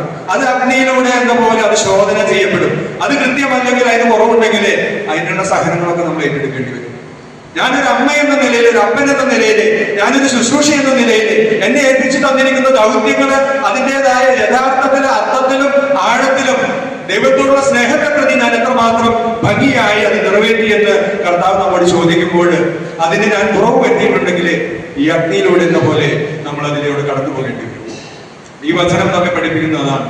അപ്പൊ ഏതൊരു അവസ്ഥയിലും നമ്മൾ ഈ ലോകത്തിലേക്ക് കടന്നു വന്ന ഓരോ വ്യക്തിക്കും ഓരോ ഉത്തരവാദിത്തങ്ങൾ കർത്താവ് നൽകുന്നുണ്ട്. അതൊരു അമ്മയായിട്ടാകാം, ഒരു മകളായിട്ടാകാം, അല്ലെങ്കിൽ ഒരു സഹോദരിയായ എന്ന നിലയ്ക്കാകാം, ഒരു അയൽക്കാരി എന്ന നിലയ്ക്കാകാം, അയൽക്കാരൻ എന്ന നിലയ്ക്കാകാം, എന്തുമാകട്ടെ കർത്താവ് ഓരോരുത്തരെയും ഏൽപ്പിച്ചു തരുന്ന ഉത്തരവാദിത്തങ്ങളുണ്ട്. അല്ലെങ്കിൽ ധനവാനായ മനുഷ്യന്റെ പോലെ എന്റെ സ്വന്തം കാര്യങ്ങൾ നോക്കി ഞാൻ നടന്നു പോയാൽ ഞാൻ നേരെ കടന്നു പോകുന്നത് നിത്യനരകാഗ്നിയിലായിരിക്കും. പ്രിയപ്പെട്ടവർ, ഇന്ന് നമ്മളൊന്ന് ആത്മാർത്ഥമായിട്ടൊന്ന് ചിന്തിക്കുക. ഞാൻ ചെയ്യാൻ പോകുന്ന, ഞാൻ ചെയ്തുകൊണ്ടിരിക്കുന്ന പ്രവൃത്തികളിൽ എന്തെങ്കിലും ദൈവത്തിന് ഇഷ്ടപ്പെടാത്തതായിട്ടുള്ള ഏതെങ്കിലും ഭാഗങ്ങള് ഞാൻ ഇങ്ങനെ അഭിനയിച്ചു കൊണ്ടിരിക്കുന്നുണ്ടോ? ഒരു ഭാര്യ എന്ന നിലയ്ക്ക് ഭർത്താവിനോട് ഞാൻ ചെയ്യേണ്ടതായിട്ടുള്ള കടപ്പാടുകൾ അതിന്റെ കൃത്യതയിൽ ഞാൻ ചെയ്യാൻ ശ്രമിക്കുന്നുണ്ടോ? ഒരു ഭർത്താവ് എന്ന നിലയ്ക്ക് എന്റെ ഭാര്യയോട് ചെയ്യേണ്ടതായിട്ടുള്ള കടമകൾ ഞാൻ കൃത്യതയിൽ ചെയ്യാതിരിക്കുന്നുണ്ടോ? അങ്ങനെ ഉണ്ടെങ്കിൽ ഇതിനൊക്കെ കണക്ക് നമ്മൾ തങ്ങളുടെ സന്നിധിയിൽ കൊടുക്കേണ്ടി വരും. നമ്മൾ വലിയ വലിയ കാര്യങ്ങൾ ചെയ്യുന്നതല്ല. മദർ തെരേസ പറഞ്ഞല്ലോ, ചെറിയ കാര്യങ്ങൾ അത് ചെറിയ കാര്യങ്ങൾ തന്നെയാണ്. അല്ലാതെ ദൈവത്തോടുള്ള സ്നേഹത്തെ പ്രതി, ഏറ്റവും സ്നേഹത്തെ പ്രതി അത് ഞാൻ ചെയ്യുമ്പോൾ അത് വലിയൊരു കാര്യമാണെന്ന് പറയുന്നത്. നിശ്ചയിച്ചത് കൊച്ചു കൊച്ചു കാര്യങ്ങൾ തന്നെയാണ്. പക്ഷെ അത് ചെയ്യുമ്പോൾ അതിൻ്റെതായ പൂർണ്ണതയിൽ നമ്മൾ ചെയ്തു കൊടുത്തു നോക്കിയേ, അതൊരു വലിയ കാര്യമാണ്. അതാണ് ചെറിയ കാര്യങ്ങളിൽ വിശ്വസ്തൻ വലിയ കാര്യങ്ങളിൽ വിശ്വസ്തനായിരിക്കും. വെറുതെ പറഞ്ഞതല്ല ഈ വചനം. ചെറിയ കാര്യങ്ങളിൽ വിശ്വസ്തൻ വലിയ കാര്യങ്ങളിലും വിശ്വസ്തനായിരിക്കും. കാരണം ദൈവം അങ്ങനെയുള്ള ആൾക്കാരെ ഏൽപ്പിക്കുന്നു. ദൈവം തന്റെ ശിഷ്യന്മാരെ, ഈശോ തന്റെ ശിഷ്യന്മാരെ തിരഞ്ഞെടുക്കുമ്പോൾ വെറുതെ നടക്കുന്ന ഒരു അലവലാതിനെ വിളിച്ചിട്ട് തന്റെ ശിഷ്യത്വത്തിലേക്ക് കർത്താവ് കൊണ്ടുവന്നതായിട്ട് ബൈബിളിൽ വായിച്ച് ഞാൻ കാണുന്നില്ല. മീൻ പിടിക്കുന്ന പത്രോസിനെയും ഇവരെയൊക്കെ വിളിച്ചിട്ട് അവൻ അധ്വാനിച്ചുകൊണ്ടിരിക്കുന്നവനാണ്, അവനെ വിളിച്ചിട്ടാണ് ഏൽപ്പിച്ചു കൊടുക്കുന്നത്. മറ്റൊരുത്തൻ ചുങ്കം പിരിക്കുന്നത്, അവന്റെ ചുങ്കം പിരിക്കുന്നതിൽ അവൻ പരിപൂർണ്ണ ഇതായിട്ട് സാമർത്ഥ്യത്തോടു കൂടി ആ ചുങ്കം പിരിക്കുന്നവനാണ്. അങ്ങനെ ഓരോ ജോലികളും അതിന്റെ കൃത്യതയിൽ ചെയ്യുന്ന വ്യക്തികളെയാണ്. എന്തുകൊണ്ടാണ് പൗലോസ്ലീഹ ക്രിസ്ത്യാനികളെ നശിപ്പിക്കാൻ വേണ്ടി ഇതെല്ലാം മേടിച്ച്, പേപ്പർ മേടിച്ച് അവൻ ഓടി നടക്കുകയായിരുന്നു. ഒരു മിനിറ്റ് പോലും ഒഴിവില്ലാതെ മുഴുവൻ ക്രിസ്ത്യാനികളെ നശിപ്പിക്കാൻ വേണ്ടി. അവന് നേരെ തിരിച്ച് നമ്മൾ ഈശോയ്ക്ക് വേണ്ടി മാറ്റിയെന്നുള്ളൂ. അവന് വേല ചെയ്തുകൊണ്ടിരിക്കുന്നവനാണ്. വെറുതെ അലസനായി കിടന്നവരൊക്കെ പിടിച്ചിട്ട് തമ്പുരാനെ ജോലി ഏൽപ്പിച്ചതായിട്ട് കാണുന്നില്ല. അപ്പൊ നമ്മെ ഏൽപ്പിക്കുന്ന ഉത്തരവാദിത്തങ്ങൾ, നമ്മൾ ചെയ്യുന്ന ഓരോ ജോലികളും അത് ഈശോയ്ക്ക് വേണ്ടി ചെയ്തു നോക്കിയേ. അപ്പൊ അതിനെ എല്ലാവരും ഉത്തരവുണ്ടെന്നും അത് അതിന്റെ പരിപൂർണതയിൽ ചെയ്യാനായിട്ട് പരിശ്രമിക്കണം. നമ്മൾ കൊച്ചു കാര്യമില്ല ചെയ്യാനോ അത് മാത്രം വലിയ കാര്യമില്ല, അങ്ങനെ ചിന്തിക്കരുത്. അത് ചെയ്യുമ്പോൾ നമ്മൾ അതിന്റെ വ്യക്തതയിലും അതിന്റെ പൂർണ്ണതയിലും ചെയ്യാനായിട്ട് നമുക്ക് പരിശ്രമിക്കണം. അതിനായിട്ടാണ് കർത്താവ് നമ്മോടൊന്ന് പറയുന്നത്. അങ്ങനെ ചെയ്യുമ്പോൾ അഗ്നിശോധനയിലൂടെ എന്ന പോലെ നമ്മൾ കടന്നു പോകും. നമ്മൾ അതിന്റെ ഫലം നമ്മൾ അനുഭവിക്കും. അതിന് കൃത്യമായിട്ട് അതിന്റെ റിസൾട്ടും തരുമെന്ന് ഈ കൊറിന്ത്യർ പറഞ്ഞു എഴുതിയ ലേഖനത്തിലെ നമ്മൾ കടന്ന് വായിക്കാം. ഞാൻ നിങ്ങളോട് പറഞ്ഞു, കത്തോലിക്ക സഭയുടെ പ്രബോധനം അനുസരിച്ച് 2 വിധികൾ ആദ്യത്തിലേ ഞാൻ പറഞ്ഞു. ഏതൊക്കെയായിരുന്നു? തനത് വിധിയും അതുപോലെ തന്നെ അന്ത്യവിധിയും. ഇപ്പൊ അത് ഈ 2 കാര്യങ്ങൾ നമുക്ക് വളരെ കൃത്യമായിട്ട്, ഒന്ന് ഇമ്മീഡിയറ്റ് ജഡ്ജ്മെന്റ്, തനത് വിധി. അന്ത്യവിധി എന്ന് പറയുന്നത് ഫൈനൽ ജഡ്ജ്മെന്റ്. പിന്നെ ഹെബ്രായർക്ക് എഴുതിയ ലേഖനത്തിൽ 9-ാം അധ്യായത്തിൽ 27-28 വചനങ്ങൾ, പേജ് നമ്പർ 336. ഹെബ്രായർക്ക് എഴുതിയ ലേഖനം 9-ാം അധ്യായം 27-28 വചനങ്ങൾ. മനുഷ്യൻ ഒരു പ്രാവശ്യം മരിക്കണം, അതിനുശേഷം വിധി എന്ന് നിശ്ചയിക്കപ്പെട്ടിരിക്കുന്നു. അവിടെയാണ് നമ്മൾ കാണുന്നത്. നമ്മൾ ഈ കനവാന്റെയും ലാസറിന്റെയും ഉപമ നമ്മൾ വായിക്കുമ്പോൾ കാണുന്നത് അവിടെയാണ്. ആ സമയത്ത് നടക്കുന്ന ഒരു വിധിയാണ് തനത് വിധി. അന്ത്യവിധിയെ കുറിച്ച് വളരെ വ്യക്തമായിട്ട് അടുത്ത നിങ്ങൾ എടുത്തോ, എടുക്കണ്ട, ഞാൻ ആദ്യം പറഞ്ഞെടുക്കണ്ട. പേജ് നമ്പർ 40 എടുക്കുക. മത്തായിയുടെ സുവിശേഷം 25-ാം അധ്യായം 31 മുതൽ 46 വരെ കുറിച്ച് അത് കൃത്യമായിട്ട് അന്ത്യവിധി എന്ന് പറഞ്ഞൊരു പാരഗ്രാഫ് ഉണ്ട്.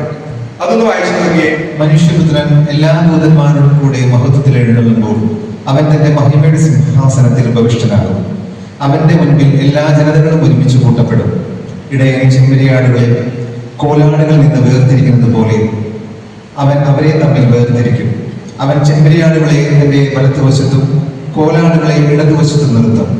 അനന്തരം രാജാവ് തന്റെ വലത്ത് ഭാഗത്തുള്ളവരോട് അരുളി ചെയ്യും, എന്റെ പിതാവിന് അനുഗ്രഹിക്കപ്പെട്ടവരെ വരുവിൻ, ലോകസ്ഥാപനം മുതൽ നിങ്ങൾക്കായി സജ്ജമാക്കിയിരിക്കുന്ന രാജ്യം അവകാശപ്പെടുത്തുവിൻ. എന്തെന്നാൽ എനിക്ക് വിശന്നു, നിങ്ങളിൽ ഭക്ഷിക്കാൻ തന്നു, എനിക്ക് ദാഹിച്ചു, നിങ്ങൾ കുടിക്കാൻ തന്നു. ഞാൻ പരദേശിയായിരുന്നു, നിങ്ങൾ എന്നെ സ്വീകരിച്ചു. ഞാൻ നഗ്നനായിരുന്നു, നിങ്ങൾ എന്നെ ഉടുപ്പിച്ചു. ഞാൻ രോഗിയായിരുന്നു, നിങ്ങൾ എന്നെ സന്ദർശിച്ചു. ഞാൻ കാരാഗൃഹത്തിലായിരുന്നു, നിങ്ങൾ എന്റെ അടുത്ത് വന്നു. അപ്പോൾ നീതിമാന്മാർ ഇങ്ങനെ മറുപടി പറയും, കർത്താവേ, നിന്നെ വിശക്കുന്നവനായി കണ്ട് ഞങ്ങൾ ആഹാരം നൽകിയതും ദാഹിക്കുന്നവനായി കണ്ട് കുടിക്കാൻ നൽകിയതും എപ്പോൾ? നിന്നെ പരദേശിയായി കണ്ട് സ്വീകരിച്ചതും നഗ്നനായി കണ്ട് ഉടുപ്പിച്ചതും എപ്പോൾ? നിന്നെ ഞങ്ങൾ രോഗാവസ്ഥയിലോ കാരാഗൃഹത്തിലോ കണ്ടു സന്ദർശിച്ചത് എപ്പോൾ? രാജാവ് മറുപടി പറയും, സത്യമായി ഞാൻ നിങ്ങളോട് പറയുന്നു, എന്റെ ഏറ്റവും എളിയ ഈ സഹോദരന്മാരിൽ ഒരുവന് നിങ്ങൾ ഇത് ചെയ്തു കൊടുത്തപ്പോൾ എനിക്ക് തന്നെയാണ് ചെയ്തു തന്നത്. അനന്തരം അവൻ തന്റെ ഇടതുഭാഗത്തുള്ളവരോട് പറയും, ശപിക്കപ്പെട്ടവരെ, നിങ്ങൾ എന്നിൽ നിന്നകന്ന് പിശാചൻ അവന്റെ ദൂതന്മാർക്കുമായി സജ്ജമാക്കിയിരിക്കുന്ന നിത്യാഗ്നിയിലേക്ക് പോകുകയും. നമ്മൾ കണ്ടോ?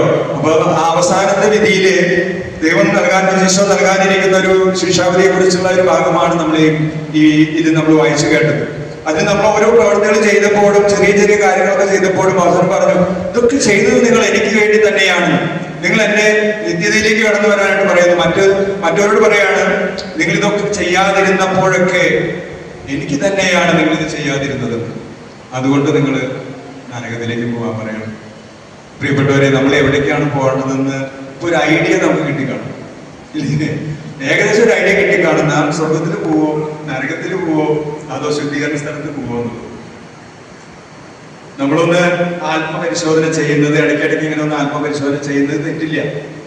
കാരണം നമുക്ക് പോകേണ്ട സ്ഥലം നമ്മൾ തീർച്ച കൽപ്പിച്ചു വെക്കണം. ഞാൻ എന്തായാലും സ്വർഗത്തിൽ പോകുന്നു പറഞ്ഞിട്ട് എനിക്ക് തോന്നിയത് ചെയ്ത് നടന്നാൽ നടക്കില്ല എന്ന് തമ്പുരാനിപ്പോ നമ്മളോട് ഓർമ്മപ്പെടുത്തി തരുന്നത് ഞാൻ പറഞ്ഞതൊന്നല്ല, വചനത്തിൽ എഴുതി വെച്ച കാര്യങ്ങളാണ്. അപ്പോ ഈ ഒരു കാര്യം നമുക്ക് മനസ്സിലാക്കാം, നമ്മൾ പ്രാർത്ഥിക്കുന്നത് നരകത്തിലുള്ളവർക്ക് വേണ്ടിയിട്ടല്ല. ഈ മാസത്തില്, പ്രത്യേകിച്ച് നവംബർ മാസത്തില് സ്വർഗത്തിന് വേണ്ടിയിട്ടുള്ളവർക്കും അല്ല. അപ്പൊ പിന്നെ നമ്മൾ ശുദ്ധീകരണ സ്ഥലത്തുള്ള ആത്മാക്കൾക്ക് വേണ്ടി മാത്രമാണ് നമ്മൾ പ്രാർത്ഥിക്കുക. ആ ആത്മാക്കളെ രക്ഷപ്പെടുത്തേണ്ട കടമ ഈ ഭൂമിയിൽ ഇന്ന് ജീവിച്ചിരിക്കുന്ന നമുക്ക് ഓരോരുത്തർക്കും ഉള്ളതാണ്. അവർക്ക് വേണ്ടി പ്രാർത്ഥിക്കാൻ നമ്മൾ കടപ്പെട്ടവരാണ്, നമ്മൾ ചെയ്തുകൊണ്ടേയിരിക്കണം. അത് നമ്മൾ ഒരിക്കലും അതിന് വീഴ്ച വരുത്തരുത്. കാരണം അവര് സ്വർഗത്തിലാണോ അതല്ലെങ്കിൽ നരകത്തിലാണോ അല്ലെങ്കിൽ ശുദ്ധീകരണ സ്ഥലത്താണോ നമുക്കറിയില്ല. പ്രാർത്ഥിച്ചുകൊണ്ടിരിക്കണം. ഈ പ്രാർത്ഥന നമ്മൾ ഓരോ വ്യക്തികൾക്ക് വേണ്ടി ചെയ്യുമ്പോഴും അതിന്റെ റിസൾട്ട് നമുക്ക് തന്നെ കിട്ടിക്കൊണ്ടിരിക്കും. മനസ്സിലായോ? നമ്മളൊരു ഓരോ പ്രാർത്ഥന, മധ്യസ്ഥ പ്രാർത്ഥന നടത്തുമ്പോഴും അത് ദൈവത്തിലേക്ക് കടന്നു ചെന്ന് അതിന്റെ ശോഭ നമ്മളിലേക്ക് തന്നെ അലയടിച്ചുകൊണ്ടിരിക്കും. അതുകൊണ്ടാണ് പ്രാർത്ഥനയുടെ ശക്തി എന്ന് പറയുന്നത്. പ്രാർത്ഥിക്കുമ്പോൾ നമ്മൾ തന്നെ ആർക്ക് പോയി കിട്ടിയില്ല. ഇപ്പൊ ഞാൻ പ്രാർത്ഥിച്ച വ്യക്തി നരകത്തിലാണെങ്കിൽ, പക്ഷെ നമ്മൾ പ്രാർത്ഥിക്കുമ്പോൾ നമ്മുടെ ഉള്ളിലൊരു വിശുദ്ധീകരണം നടക്കുന്നുണ്ട്. അതിലൂടെ നമ്മൾ തന്നെ വിശുദ്ധീകരിക്കപ്പെടും. അപ്പൊ പ്രാർത്ഥന ഒരിക്കലും ഒഴിവാക്കരുത് എന്നുള്ളത് വളരെ വ്യക്തമായിട്ട് നമ്മെ പഠിപ്പിക്കുകയാണ്. അപ്പൊ നമ്മൾ അതിനു വേണ്ടി ഒരുങ്ങണം. വിശുദ്ധരായിരിക്കാനായിട്ട് നമുക്ക് സാധിക്കണം. അതുകൊണ്ട് നമ്മൾ വായിച്ച 1 പത്രോസിന്റെ ലേഖനത്തിൽ 1-ാം അധ്യായത്തിൽ 13 മുതൽ 17 വരെയുള്ള വാക്യങ്ങൾ കൂടി ഒന്ന് എടുത്തേ. നിങ്ങള് പേജിന് 1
ഈ ദിവസങ്ങളിൽ പരിശുദ്ധ ലിയോ 14 മാർപ്പാപ്പ പുറത്തിറക്കിയ ഒരു പ്രശസ്തമായ തിരുവെഴുത്തിന്റെ പശ്ചാത്തലത്തിൽ നിന്നുകൊണ്ടാണ് ഞാനിന്ന് സംസാരിക്കാൻ ആഗ്രഹിക്കുന്നത്. കൂടുതൽ എൻ്റെ സന്ദേശത്തിൽ ടോപ്പിൽ പരിശുദ്ധ അമ്മയെ നമ്മൾ എങ്ങനെയാണ് കാണേണ്ടത്, കാലഘട്ടത്തിന്റെ ചില ആത്മീയത കൊണ്ട് അമ്മയോടുള്ള ഭക്തി വണക്കം അതിന്റെ സ്വഭാവ രീതികൾ മാറിപ്പോയി എന്ന് സഭാങ്ങളുടെ നേതൃത്വം പരിശുദ്ധ പിതാവ് പറയുമ്പോൾ എങ്ങനെയാണ് അതിനെ മനസ്സിലാക്കേണ്ടത്? നവമാധ്യമങ്ങൾ വളച്ചൊടിച്ച് അതിനെ നശിപ്പിക്കുന്ന രീതിയിൽ കൊണ്ടുപോകുന്നുണ്ട്. കൃത്യമായ രീതിയിലുള്ള ആ മാർപ്പാപ്പ എന്താണ് ഉദ്ദേശിച്ചത് എന്ന് നമ്മൾ സാധാരണക്കാരെ മനസ്സിലാക്കിയില്ലെങ്കിൽ നമ്മുടെ വരും തലമുറക്കാർക്ക് അത് പറഞ്ഞു കൊടുക്കാനും അതിന്റെ രീതികൾ മനസ്സിലാക്കാനും സാധിക്കുകയില്ല. ഞാൻ ഈ നിൽക്കുന്നത് പരിശുദ്ധ അമ്മയുടെ ഏറ്റവും അനുഗ്രഹമുള്ള ഒരു ആലയത്തിലാണ് എന്നുള്ള ബോധ്യത്തോടു കൂടിയാണ് ഞാൻ സംസാരിക്കുന്നത്. ദൈവത്തിന്റെ എല്ലാ അനുഗ്രഹങ്ങളും നമുക്കുണ്ടാകട്ടെ. അമ്മയിൽ നിന്ന് ധാരാളം അനുഗ്രഹങ്ങൾ നമ്മൾ സ്വന്തമാക്കിയിട്ടുണ്ട്. അമ്മയോട് നന്ദി നമ്മൾ പ്രകടമാക്കേണ്ട സമയം കൂടെയാണ് ഇതെല്ലാം. പരിശുദ്ധ അമ്മയുടെ വണക്കത്തിനും പരിശുദ്ധ അമ്മയോടുള്ള ആദരവിലും ബഹുമാനത്തിലും ഒരംശം പോലും കുറവ് വരുത്താതെ അമ്മയെ സ്നേഹിക്കാൻ, അമ്മയോടുള്ള ആ സ്നേഹത്തിൽ വളരാൻ നമുക്ക് പരിശ്രമിക്കാം. എല്ലാ ആത്മീയതയും നയിക്കേണ്ടത് ആരിലേക്കാണ്? യേശു ക്രിസ്തുവിലേക്കാണ്. എല്ലാ ആത്മീയതയും എല്ലാ ഭക്താഭ്യാസങ്ങളും നമ്മെ നയിക്കേണ്ടത് യേശു ക്രിസ്തുവിലേക്കാണ്. യേശു ക്രിസ്തുവാണ് നമ്മുടെ ഏക രക്ഷകൻ. യേശുവിലൂടെയാണ് നമുക്ക് രക്ഷ കൈവന്നിരിക്കുന്നത്. പറഞ്ഞ് ഹല്ലേലൂയ ഹല്ലേലൂയ എന്ന് പറഞ്ഞ് പ്രാർത്ഥിച്ച് ആയിരുന്നവരും ആയിരിക്കുന്നവരും വരാനിരിക്കുന്നവരും സർവശക്തനുമായ ദൈവം പരിശുദ്ധൻ പരിശുദ്ധൻ പരിശുദ്ധൻ കർത്താവായ യേശുവേ, അങ്ങയെ ഞങ്ങൾ ആരാധിക്കുന്നു, സ്തുതിക്കുന്നു, നന്ദി പറയുന്നു. അങ്ങ് മാത്രമാണ് ഏക രക്ഷകൻ എന്ന് ഞങ്ങൾ ഏറ്റുപറയുന്നു. അങ്ങയിലൂടെ ഞങ്ങൾക്ക് ലഭിച്ച നിരവധിയായ അനുഗ്രഹങ്ങളെ ഓർത്ത് നന്ദി പറയുന്നു. അങ്ങയുടെ അമ്മയെ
ചെറിയതായ ത്യാഗങ്ങൾക്ക് പോലും ദൈവസന്നിധി വിലയുണ്ട് തിരിച്ചറിയുക. വിശ്വാസത്തിൽ പറഞ്ഞ ഹല്ലേലൂയ ഹല്ലേലൂയ ഹല്ലേലൂയ. നിങ്ങൾ ഇന്നലെ രാവിലെ മുതൽ ഈ സമയം ഈ ആലയത്തിലായിരിക്കാൻ വേണ്ടി വീട്ടിൽ നിന്നും ഇറങ്ങിയ സമയം മുതൽ ദൈവത്തിന്റെ ആത്മാവ് നിങ്ങളെ ശക്തമായി നയിച്ചുകൊണ്ടിരിക്കുകയാണ്. ഈ ദിവസം ഒരുപാട് പ്രോഗ്രാമുകളും സമ്മതങ്ങളും വിവാഹങ്ങളുമായി ബന്ധപ്പെട്ട ചടങ്ങുകളും ഒക്കെ നടക്കുന്ന ദിവസം, പല പള്ളികളിലും തിരുനാളുകൾ ആഘോഷങ്ങളൊക്കെ നടക്കുന്ന ദിവസം, നിങ്ങൾ ഈ ദിവസം വചനം കേൾക്കാൻ വേണ്ടി മാറ്റിവെച്ചു. ദൈവം നമ്മൾ ദൈവികമായ കാര്യങ്ങൾക്ക് എന്തുമാത്രം പ്രാധാന്യം കൊടുക്കുന്നോ അതേ പ്രാധാന്യം ദൈവം നിങ്ങളുടെ കാര്യങ്ങളിലും തരും. വിശ്വാസത്തിൽ പറഞ്ഞേ ഹല്ലേലൂയ ഹല്ലേലൂയ ഹല്ലേലൂയ. ഞാനിപ്പോ നിങ്ങളോട് പറയും, ഒരു 3 നിയോഗം ഓർത്ത് പ്രാർത്ഥിക്കാൻ പറയും. ഞാൻ കുർബാനയ്ക്ക് മുമ്പും പറഞ്ഞു 3 നിയോഗം എടുക്കുക. ഇപ്പോഴും പറയും ഒരു 3 നിയോഗം. അതെന്തുകൊണ്ടാ പറയുന്നത് വെച്ച് കഴിഞ്ഞാൽ അച്ഛൻ ഒരുപാട് അനുഭവങ്ങളുണ്ട്. ഞാൻ ഈ ധ്യാനിപ്പിക്കലും പ്രാർത്ഥനയിലേക്കും കൂടുതൽ കാര്യക്ഷമമായി കടന്നു വന്നിട്ട് ഇപ്പോൾ ഏകദേശം ഒരു 1.5 വർഷത്തോളാണ്. ഞാൻ തുടങ്ങിയ സമയം മുതൽ ഷനോജ് ചേട്ടനും ഞാനും ഒരുമിച്ച് ശുശ്രൂഷകൾ നടത്തിയിട്ടുണ്ട്. ഇടവക പള്ളിയിൽ ധ്യാനിപ്പിക്കാൻ പോയിട്ടുണ്ട്. അതിൻ്റെയൊക്കെ വെളിച്ചത്തിൽ നിന്നുകൊണ്ടാണ് സംസാരിക്കുന്നത്. നിയോഗമെടുത്ത് പ്രാർത്ഥിക്കാൻ പറഞ്ഞ എല്ലാവരും ഒരു ഭൂരിഭാഗം പേരും അത് കേൾക്കും. എന്നാൽ ചിലരെങ്കിലും അത് ഉൾക്കൊള്ളാതെ ഇങ്ങനെ തലയുടെ മുകളിലോട്ട് വിടപെടും. ഞാൻ ഈ അടുത്ത ദിവസം വരെ കേട്ട കാര്യമാണ്, ഇങ്ങനെ നിയോഗം എടുത്ത് പ്രാർത്ഥിക്കൂ, നിയോഗം സമർപ്പിക്കൂ എന്ന് പറഞ്ഞ പ്രകാരം അനുഗ്രഹങ്ങൾ കിട്ടാൻ വേണ്ടിയിട്ടാണോ? അങ്ങനെ അനുഗ്രഹം കിട്ടാൻ വേണ്ടി നമ്മൾ ചെയ്യുകയല്ല. നമ്മൾ നമ്മുടെ നിയോഗങ്ങളെ ദൈവം ആ സമയത്ത് അനുഗ്രഹമാക്കി തരും. നിങ്ങൾ ഇപ്പോൾ സമർപ്പിക്കുന്ന നിങ്ങളുടെ സർവ്വ നിയോഗങ്ങളും, നിങ്ങളൊരു വേദനയിലാണ് ഈ ശുശ്രൂഷയിൽ സംബന്ധിക്കുന്നതെങ്കിൽ, നിങ്ങളൊരു വിഷമത്തിലാണ് ശുശ്രൂഷയിൽ സംബന്ധിക്കുന്നതെങ്കിൽ, നിങ്ങൾ ഏത് കാര്യത്തെക്കുറിച്ചാണോ നിങ്ങൾ വിഷമിക്കുന്നത്, ഏത് കാര്യത്തെക്കുറിച്ചാണോ നിങ്ങൾ ആകുലപ്പെടുന്നത്, ആ കാര്യത്തിൽ തന്നെ ദൈവം നിങ്ങൾ അനുഗ്രഹിക്കും. വിശ്വാസത്തിന് പറഞ്ഞേ ഹല്ലേലൂയ. ഭർത്താവിന്റെ മദ്യപാനം, മക്കളുടെ മദ്യപാനം, ദുസ്വഭാവ രീതികൾ മൂലം വേദനിക്കുന്നവരാണോ നിങ്ങൾ ഏത് വിഷയത്തിലാണോ വേദനിച്ചത്, അതേ വിഷയം തന്നെ ദൈവം അനുഗ്രഹമാക്കി തരും. മക്കൾക്ക് പഠിക്കാൻ പറ്റാത്ത അവസ്ഥകൾ ഉണ്ടാകും, രോഗപീഠകൾ ഉണ്ടാകും, ശാരീരികമായ അസ്വസ്ഥതകൾ ഉണ്ടാകും, സാമ്പത്തികമായ ബുദ്ധിമുട്ടുണ്ടാകും, കടബാധ്യത ഉണ്ടാകും, കച്ചവടം ശരിയാകുന്നില്ല, എനിക്ക് മാനസികമായ അസ്വസ്ഥതകൾ ഉണ്ടാകുന്നു, ഒറ്റപ്പെട്ടു പോയ നിമിഷങ്ങൾ ഉണ്ടാകുന്നു. അതെല്ലാം ഒന്ന് തമ്പുരാന്റെ സന്നിധിയിലേക്ക് ഒന്ന് സമർപ്പിച്ചേ. അത് ദൈവം നിങ്ങളുടെ കുടുംബത്തിൽ ജീവിതത്തിൽ അനുഗ്രഹമാക്കി തരും. വിശ്വാസത്തിൽ പറഞ്ഞേ ഹല്ലേലൂയ, ഹല്ലേലൂയ. ഈ വചന ശുശ്രൂഷയിൽ സംബന്ധിച്ചുകൊണ്ടിരിക്കുന്ന എല്ലാ മക്കളെയും കർത്താവെ അനുഗ്രഹിക്കണമെന്ന് പ്രാർത്ഥിക്കുകയാണ്. നിങ്ങളൊരു 3 നിയോഗം, മിനിമം ഒരു 3 ഓർത്തെ. നിങ്ങളുടെ ശ്രദ്ധയെ പല വിധത്തിൽ കൊണ്ടുപോകാതെ ഈ ആലയത്തിലേക്ക് ഒന്ന് കൊണ്ടുവന്നേ. ഈ ആലയത്തിൽ നിങ്ങൾ ദൈവവചനം കേൾക്കാൻ വേണ്ടി ഒരുമിച്ചുകൂടി, പ്രാർത്ഥിക്കാൻ വേണ്ടി ഒരുമിച്ചുകൂടി ഇരിക്കുന്നു. നിങ്ങൾ എന്റെ നാമത്തിൽ 2-3 പേർ ഒരുമിച്ച് കൂടുന്നവരുടെ മധ്യത്തിൽ ഞാനുണ്ട് എന്ന് പറഞ്ഞ് ഈശോയുടെ ആ സാന്നിധ്യം ഒന്ന് അനുഭവിച്ചേ. ഒന്ന് കണ്ണുകളടച്ച്, എല്ലാവരും കണ്ണുകളടച്ച് ആത്മാർത്ഥമായി ഒരു 3 പ്രാർത്ഥനകളെ, നിയോഗങ്ങളെ ഓർത്തെ. ഈശോ ഈ സമയം നിങ്ങളുടെ അടുത്ത് വന്ന് നിൽപ്പുണ്ട്. ഈശോ നിങ്ങളുടെ അടുത്ത് വന്ന് നിൽപ്പുണ്ട് എന്ന് ചിന്തിച്ചേ. എന്റെ തൊട്ടടുത്ത്, എന്റെ ഏറ്റവും അടുത്ത് ഞാനൊന്ന് ശ്വസിച്ചാൽ ആ കാറ്റ് കൊള്ളാവുന്ന അത്രയും അടുത്ത് ദൈവം ഈശോ നിൽപ്പുണ്ട് എന്ന് വിചാരിച്ച് ആ നിയോഗങ്ങൾ ഒന്ന് പറഞ്ഞേ. തമ്പുരാനെ, ഈ ദൈവജനം ഇപ്പോൾ ഓർത്തുകൊണ്ട് അങ്ങയുടെ സന്നിധിയിൽ സമർപ്പിച്ചുകൊണ്ടിരിക്കുന്ന നിയോഗങ്ങളെ അനുഗ്രഹിക്കണേ എന്ന് പ്രാർത്ഥിക്കുന്നു. ഈശോയെ, അങ്ങ് എനിക്ക് നൽകിയ പൗരോഹിത്യത്തിന്റെ അധികാരം ഉപയോഗിച്ചുകൊണ്ട് ഈ ദൈവജനത്തിന്റെ നിയോഗങ്ങളുടെ മേൽ നിലനിൽക്കുന്നതായ സർവ്വവിധ കെട്ടുകളെയും യേശു ക്രിസ്തുവിന്റെ നാമത്തിൽ അഴിച്ചു കൊടുക്കണേ എന്ന് പ്രാർത്ഥിക്കുന്നു. ഇരുകരങ്ങൾ ഉയർത്തി ശ്രമിച്ച് പ്രാർത്ഥിച്ചേ. ഒരു 10 പേരെങ്കിലും കേൾക്കാവുന്ന സ്ഥലത്തിൽ ഒന്ന് കരങ്ങൾ ഉയർത്തി ശ്രമിച്ച് പ്രാർത്ഥിച്ചേ.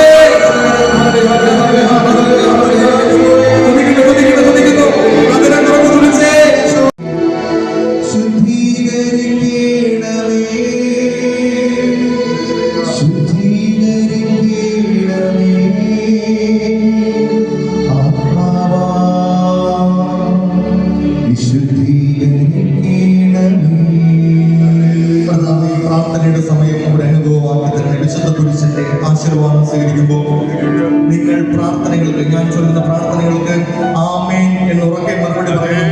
ആമേൻ എന്ന് പറഞ്ഞാൽ അങ്ങനെ തന്നെ ആകട്ടെ എന്നാണ് അർത്ഥം.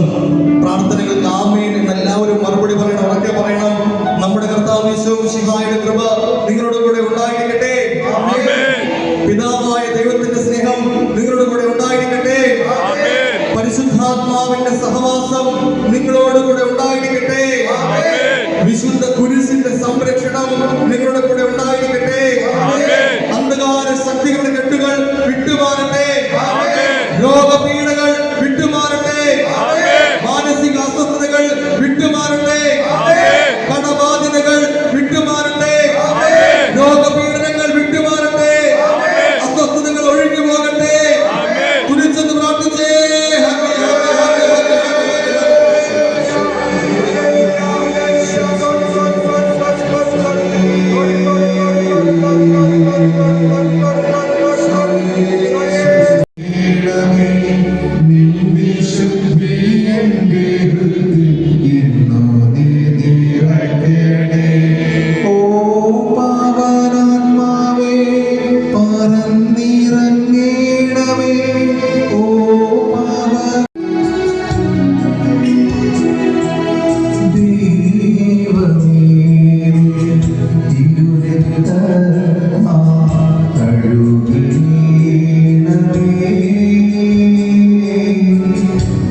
പഠിച്ചപ്പോൾ നിങ്ങളുടെ മനസ്സിലേക്ക് വന്നിട്ട് കാണും.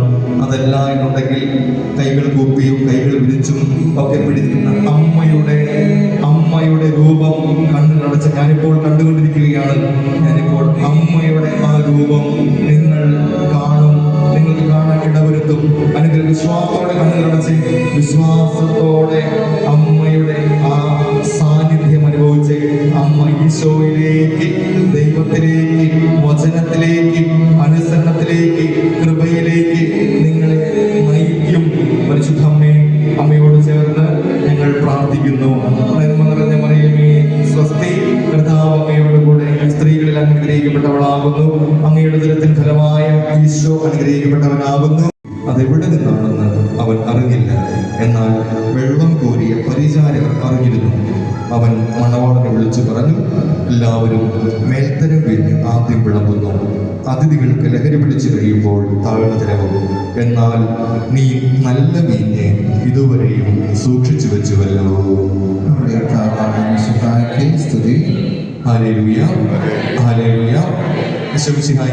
ഇടവപ്പള്ളി ശരിയാണ്, എങ്കിലും ഈ തീർത്ഥാടന കേന്ദ്രമാണ് മറ്റം എന്ന് പറയുമ്പോൾ പിന്നെ ഞങ്ങളുടെ ഈ ആഘോഷങ്ങളൊക്കെയാണ് ഓർമ്മ വരുന്നത്.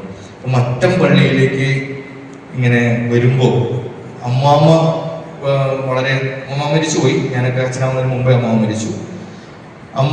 അമ്മയ്ക്ക് പകർന്നു കൊടുത്ത അല്ലെങ്കിൽ വീട്ടുകാർക്ക് കൊടുത്ത ഒരു വിശ്വാസമുണ്ട്, പരിശുദ്ധ അമ്മയുടെ ആ വിശ്വാസം. അമ്മയോട് പ്രാർത്ഥിച്ചാൽ അത് കേൾക്കും എന്നുള്ളൊരു ബോധ്യം.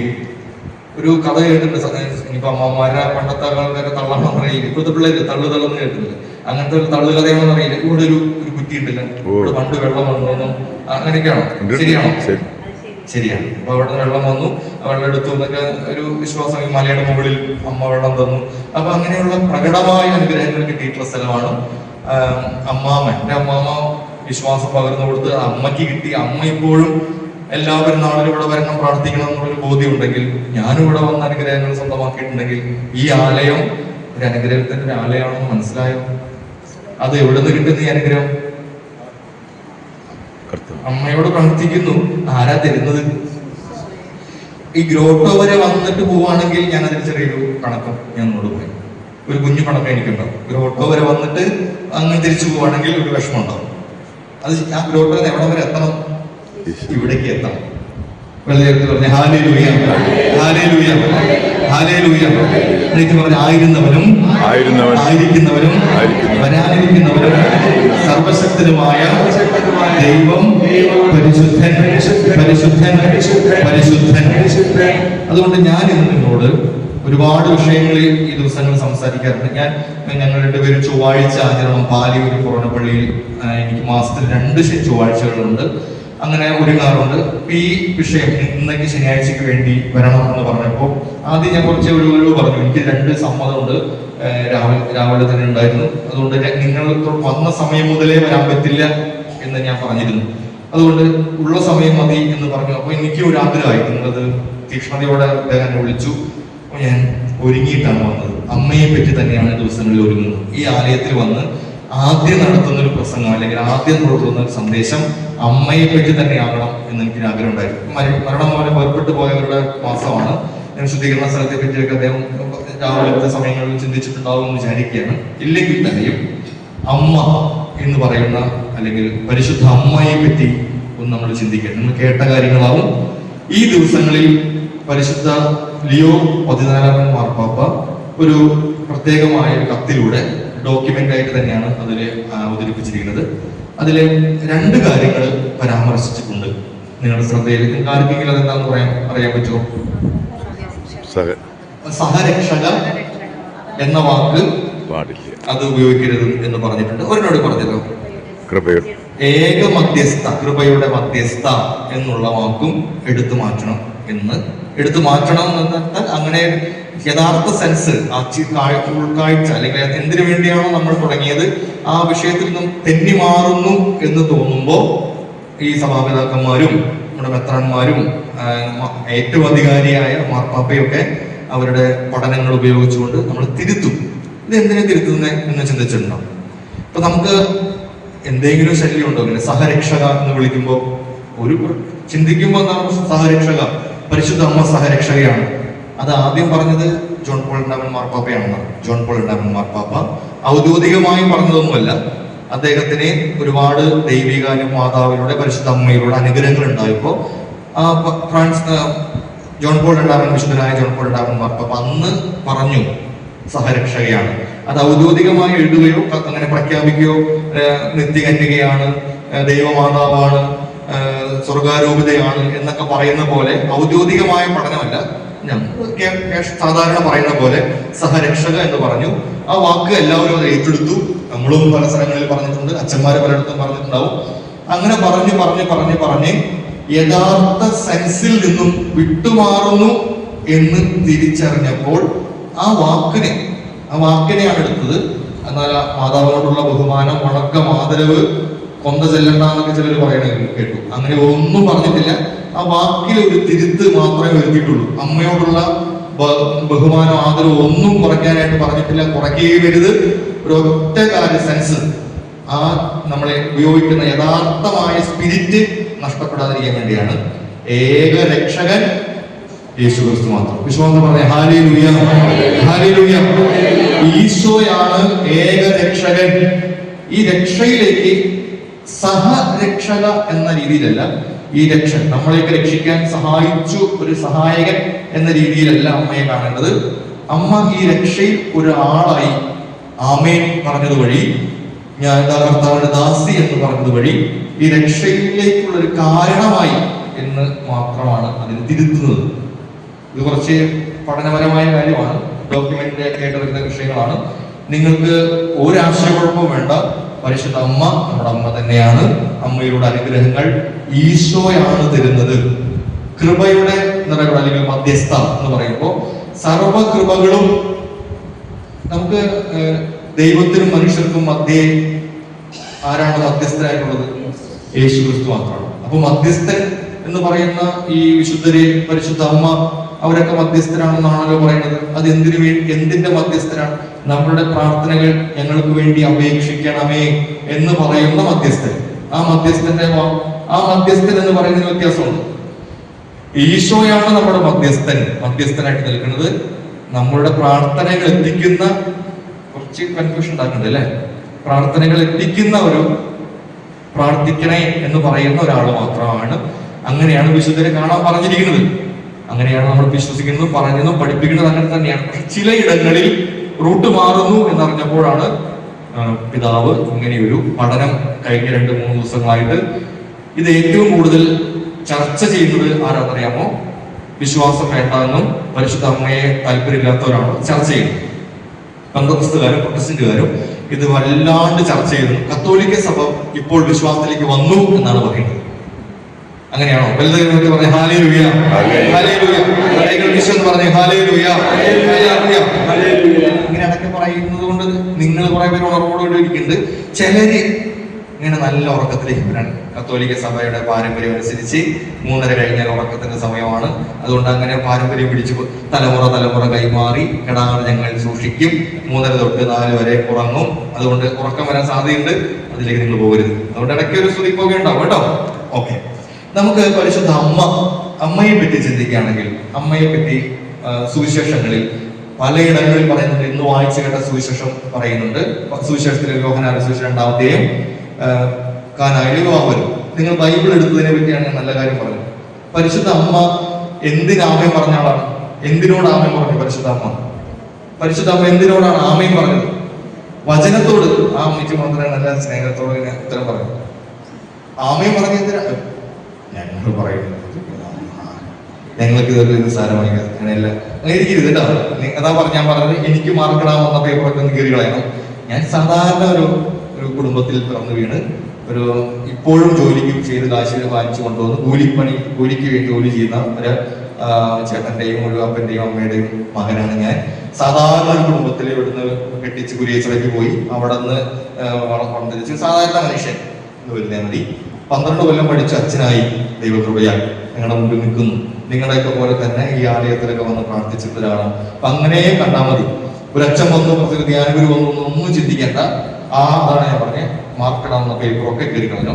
നമ്മൾ ഒരേ ഈക്വൽ ആയിട്ടാണ് ചിന്തിക്കുന്നത്. അപ്പൊ പരിശുദ്ധ അമ്മ ആമേൻ പറഞ്ഞത് വചനത്തോടാണ്, വചനത്തിനാണ്. ഈ ആരാണ് വചനം ഈ ദൂതുമായി വന്നത്? ഏത് ദൂതനാണ്? ഗബ്രിയേൽ ദൂതനാണ്. ഗബ്രിയേൽ ദൂതൻ പരിശുദ്ധ അമ്മ, ലൂക്കായുടെ സുവിശേഷമാണ്. ഗബ്രിയേൽ ദൂതൻ വന്നിട്ട് പരിശുദ്ധ അമ്മയോട് ദൈവകൃപ നിറഞ്ഞവളെ സ്വസ്തി, കർത്താവ് നിന്നോടുകൂടെ എന്ന് പറഞ്ഞു. ശരിക്കും പറഞ്ഞതാരാണ്? പിതാവായ ദൈവമാണ്. ഇപ്പൊ കുറച്ച് പേര് ഉഷാറായിട്ട് ചിന്തകൾ ഉണർന്നു തുടങ്ങി. ഇത് ദൂതനാണ് പറഞ്ഞത്. എന്നെ ശ്രദ്ധിക്കണം, ശ്രദ്ധിച്ചില്ലെങ്കിൽ തലയുടെ മുകളിലൂടെ പോകും, ചെവിയോടുള്ളിലൂടെ കയറ്റി ചെവിയോടെ വിടണം. ശ്രദ്ധിക്കണം, ബുദ്ധിയിലൂടെ കയറ്റി വിടണം. അല്ലെങ്കിൽ ഒക്കെ ഗ്യാസ് ഓഫ് ചെയ്താവോ, ഇനിയിപ്പോ അവൻ എപ്പോഴും തിരിച്ചു വരാൻ പോണാവോ, ഇനി അദ്ദേഹം എഴുന്നേൽക്കുമ്പോ കട്ടച്ചായ കൊടുക്കാൻ പറ്റില്ലയോ എന്നൊന്നും വിചാരിക്കണ്ട. അവരവിടെ മക്കളൊക്കെ മരുമക്കളൊക്കെ വീട്ടിൽ എടുത്തുകൊണ്ടാക്കി കൊടുത്തോളൂ കേട്ടോ. ആ ദൂതനാണ് പറഞ്ഞതെങ്കിലും അത് ആരുടെ വാക്കാണ്? പറഞ്ഞു, പിതാവായ ദൈവത്തിന്റെ വാക്കാണ്. അപ്പൊ നമുക്ക് ദൂതുമായി വന്നു, ദൈവകൃപ നിറഞ്ഞവളെ സൃഷ്ടി, കർത്താവ് നിന്നോടുകൂടെ, സ്ത്രീകൾ അനുഗ്രഹിക്കപ്പെട്ടവളാണ്. പിന്നെ എന്തൊക്കെയുണ്ട് വിശേഷം, ഇവിടെ പറ്റിക്കാന്ന് കേട്ടു എന്നൊക്കെ പറയൂ ദൂതൻ. നിങ്ങളുടെ ഭർത്താക്കന്മാര് വിദേശത്തുണ്ടെന്ന് വിചാരിക്കും. വിദേശത്ത് നിന്നൊരു കത്ത് അയച്ചു തന്റെ പ്രിയതമയ്ക്ക്. എത്രയും സ്നേഹമുള്ള മോളിമാരുണ്ടെങ്കിൽ ക്ഷമിക്കണം, മോളി സുഖമാണെന്ന് കരുതുന്നു, മക്കൾ എന്ത് പറയുന്നു, എല്ലാ മാസം അയക്കുന്ന പൈസ കൊണ്ട് തന്നെ ചെയ്തില്ലേ എന്നൊക്കെ എഴുതി കത്തെഴുതി അയച്ചു. കത്ത് കൊണ്ടുവരുന്ന പോസ്റ്റ്മാൻ ഇനി അതിന്റെ കൂട്ടത്തിൽ ഇവിടെ പിന്നെ വേറെ എങ്ങോട്ടും പോകാൻ ഉദ്ദേശമുണ്ടോ, അങ്ങോട്ട് ഭർത്താവിന്റെ അടുത്തേക്ക് തിരിച്ചെങ്ങനെ പോയി എഴുതങ്ങാൻ അങ്ങനെ വല്ലതും പറയും. കത്ത് കൊണ്ടിരുന്നാണ് വന്നിട്ട് പോകുന്നതേ. ഈ പോസ്റ്റ്മാന് പ്രത്യേകിച്ച് ഈ ഡയലോഗ് ഒന്നുമില്ല, കത്ത് തിരിഞ്ഞു പോകുന്നു. ഈ ദൂതന് അതുപോലെ എന്തെങ്കിലും ഡയലോഗ് ഉണ്ടോ? ദൂതൻ പറഞ്ഞത് ദൈവത്തിന്റെ വാക്കാണ്. കർത്താവിന്റെ ദാസി നിന്റെ വചനം എന്ന് മറുപടി പറഞ്ഞു. ദൈവകൃപ നിറഞ്ഞവളെ സൃഷ്ടി, കർത്താവ് നിന്നോടുകൂടെ, സ്ത്രീകളിൽ അനുഗ്രഹിക്കപ്പെട്ടവളാകുന്നു. അപ്പൊ അങ്ങനെ ദൈവത്തിന്റെ വാക്ക് പറഞ്ഞിട്ട് ദൂതൻ മടങ്ങിപ്പോയി. അപ്പൊ അമ്മ എന്തിനോടാണ് ആമേൻ പറഞ്ഞത്? ദൈവത്തിന്റെ വചനത്തോടാണ് ആമേൻ പറഞ്ഞത്. ഇതാ കർത്താവിന്റെ ദാസി, നിന്റെ വചനം എന്നിൽ നിറവേറട്ടെ എന്ന് ദൈവത്തിന്റെ വാക്കിന് ആമേൻ പറഞ്ഞു. അപ്പൊ പരിശുദ്ധ അമ്മ നൽകുന്ന ആദ്യത്തെ സന്ദേശം എന്താണ്? നിങ്ങൾ ബൈബിൾ എടുത്ത് വായിക്കണം, ബൈബിൾ എടുക്കണം. ഇനി ഇങ്ങോട്ടേക്ക് അയച്ചാൽ ബൈബിളൊക്കെ എടുത്തിട്ട് മുകളിൽ പോവാൻ എന്ന് ചിന്തിക്കരുത്. എല്ലാ ദിവസവും ബൈബിൾ എടുത്ത് വായിക്കണം. എല്ലാ ദിവസവും ബൈബിൾ എടുക്കാറുണ്ടോ? ഈ അമ്മയുമായി ചിന്തിക്കുന്ന കാര്യങ്ങളാണ് പറയുന്നത്. അമ്മ ദൈവവചനത്തിന് ആമേ പറഞ്ഞവരാണെങ്കിൽ നമ്മളെല്ലാവരും ഈ വചനത്തെ സ്നേഹിക്കാൻ ബാധ്യസ്ഥരാണ്. വചനം ആരാണ്? ആദിയിൽ വചനം ഉണ്ടായിരുന്നു, വചനം ദൈവത്തോടു കൂടെയായിരുന്നു, വചനം ദൈവമായിരുന്നു. ദൈവമായ വചനത്തെ എടുത്തവളും ആമയും പറഞ്ഞവരാണ് പരിശുദ്ധ അമ്മ.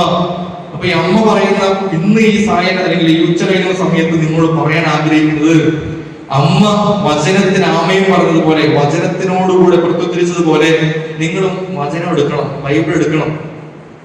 ഈ വെഞ്ചിരിപ്പിനൊക്കെ പോണ കഥകൾ കേൾക്കുന്ന അച്ഛന്മാര് പറയും. എനിക്കും അക്ഷരാർത്ഥത്തിൽ ഇതുപോലെ അനുഭവം ഉണ്ടായിട്ടുണ്ട്. വെഞ്ചിരിപ്പിന് പോകുന്നു, ഈ കാക്കശ്ശേരിയിൽ 5-6 പ്രാവശ്യം വീടുകളിൽ കയറിയിട്ടുണ്ട്.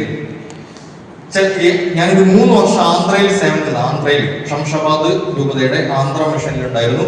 അവിടെ തെലുഗു സംസാരം, തെലുഗു ഏമണ്ടി ചെപ്പണ്ടി എക്കടക്കെ എക്കടെ അമ്മയെ നയിക്കുന്നത് ഈശോയിലേക്കാണ്. അമ്മയിൽ സ്റ്റെക്കായി നിൽക്കരുത്. പരിശുദ്ധ അമ്മ പോലും ആഗ്രഹിച്ചിട്ടില്ല. ഫ്രാൻസിസ് ലിയോ 14 മാർപ്പാപ്പ പരിശുദ്ധ അമ്മ സഹരക്ഷകയല്ല, അങ്ങനെ ഒരു തലത്തിലേക്ക് പോകരുത് എന്ന് പറയാൻ കാരണം അമ്മയിൽ നമ്മൾ സ്റ്റെക്കായി നിൽക്കരുത്. അത് അമ്മ പോലും ആഗ്രഹിച്ചിട്ടില്ല. എന്റെ സമയമായിട്ടില്ലെന്ന് പറഞ്ഞപ്പോ അവൻ പറയുന്ന പോലെ ചെയ്യാനാണ് പറഞ്ഞത്. അല്ല, ഞാൻ ഇനി കാര്യം പറഞ്ഞുതരാം, ഇനി ഇതിൽ നിന്ന് കുറച്ച് പാത്രം എടുത്തുകൊണ്ട് പോയോ എന്ന് പരിശുദ്ധ അമ്മ പറഞ്ഞിട്ടില്ല. അവൻ പറയുന്നത് പോലെ ചെയ്യുവിൻ എന്ന് പറഞ്ഞാൽ അമ്മ കൈ ചൂണ്ടുന്നത് ഈശോയിലേക്കാണ്. ഈശോ ഒരുപാട് അത്ഭുതങ്ങളും അടയാളങ്ങളും പ്രവർത്തിച്ച് മുന്നോട്ട് പോകുമ്പോ ഈ കൃപകളും അത്ഭുതങ്ങളൊക്കെ ചെയ്യുന്ന സമയത്ത് ഒരിക്കൽ ഒരു സമയത്ത് വന്നു, ഈ അത്ഭുതം നടത്തുന്ന വീടിന്റെ പുറത്ത് കാത്തു നിൽക്കുകയാണ്. അപ്പൊ എന്റെ അമ്മയും സഹോദരൻ വന്നു നിൽക്കുന്നു പറഞ്ഞപ്പോ, ആരാണ് എന്റെ അമ്മയും സഹോദരനും? ദൈവവചനം കേൾക്കുകയും അതനുസരിക്കുകയും ചെയ്തവരാണ് എന്റെ അമ്മയും സഹോദരൻ സഹോദരി എന്ന് പറഞ്ഞപ്പോഴും പരിശുദ്ധ അമ്മയ്ക്ക് ഒരു കുഴപ്പമുണ്ടായില്ല. അമ്മ ഒരിക്കലും തന്റെ മോനാണ്. നമ്മളാണെങ്കിൽ എന്താ ചെയ്യും? ഒരു പരീക്ഷയിൽ 50-48 മാർക്ക് കിട്ടിയാൽ നമ്മുടെ മക്കളെ പറ്റി എല്ലായിടത്തും പറയണത് എന്റെ മോനി പരീക്ഷയിൽ ഒരു വിഷയമില്ലെങ്കിലും പറഞ്ഞോളൂ. പരീക്ഷയെ പറ്റി ഒന്നല്ല സംസാരിക്കുന്നെങ്കിലും പറയും എന്റെ മോനി ഇപ്രാവശ്യം ഓണപരീക്ഷയിൽ 48 മാർക്ക് കിട്ടി എന്ന് വെറുതെ പറയും. ആ വിഷയമേ അല്ല സംസാരിക്കുന്നത്. നമ്മൾ അങ്ങനെയാണ്, നമുക്ക് പ്രശംസ വേണം, നമ്മൾ എന്റെ മോനിലൂടെ അറിയപ്പെടണം എന്നൊക്കെ ആഗ്രഹമുണ്ട്. ഞാൻ പാലക്കിലാണ് എന്റെ വീട്. പാലക്കിൽ കുർബാനയ്ക്ക് പോകുമ്പോ അമ്മ അങ്ങനെ കേൾക്കി നിൽക്കുന്നത്. അമ്മയുടെ സന്തോഷമാണല്ലോ കുർബാനയ്ക്ക് 1ാമത് വരിയിൽ നിൽക്കുന്നുണ്ട്. അപ്പൊ കുർബാന കഴിഞ്ഞ് വീട്ടിലെത്തുമ്പോ അമ്മ പറയും, നിന്റെ പ്രസംഗം നന്നായി. നിയോഗങ്ങൾ സമർപ്പിക്കുന്ന ആളാണ്. സർവകൃപയുടെയും ഉറവിടം എന്നല്ല, സർവ്വ അനുഗ്രഹങ്ങളുടെ ഉറവിടം പരിശുദ്ധ അമ്മ എന്നല്ല. ഞാനിത് സംസാരിക്കുന്നത് ഈ കാലഘട്ടത്തിൽ, ഈ ദിവസങ്ങളിൽ ഈ വിഷയം കൈകാര്യം ചെയ്തുകൊണ്ടാണ് ഈ രീതിയിൽ എന്റെ വിചിന്തനത്തെ ടോക്കൺ ഞാൻ മാറ്റിയത്. പരിശുദ്ധ അമ്മ പറയുന്നത്, ഇത് ഞാൻ എന്റെ കൈകളിലൂടെയല്ല അവനിലൂടെയാണ് തരുന്നത്. അതാണ് പറഞ്ഞത്, അവൻ പറയുന്നത് പോലെ ചെയ്യുവിൻ. യോഹന്നാന്റെ സുവിശേഷം 2-ാം അധ്യായത്തിലാണ് നമ്മളത് കാണുന്നത്. അവൻ പറയുന്നത് പോലെ ചെയ്യുവിൻ. ചില മാറ്റി നിർത്തപ്പെട്ട ജീവിതങ്ങളെ അനുഗ്രഹിച്ചു തരുന്നത് പരിശുദ്ധ അമ്മയുടെ കരങ്ങൾ കൊണ്ടാണ്, അല്ലെങ്കിൽ പരിശുദ്ധ അമ്മയുടെ മാധ്യസ്ഥം കൊണ്ടാണ്.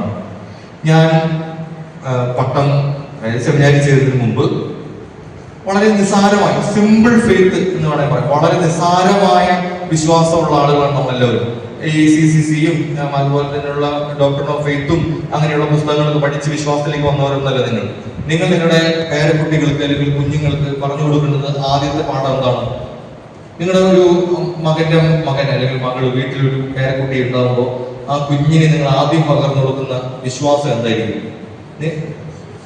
കുരിശ് വരയ്ക്കാൻ പഠിപ്പിക്കുന്ന ആളായിരിക്കും. കുരിശ് വരയ്ക്കാൻ പഠിപ്പിക്കും. പിന്നെ തമ്പാച്ച എന്നൊക്കെ പറഞ്ഞ് പഠിപ്പിക്കുന്നുണ്ടാവും.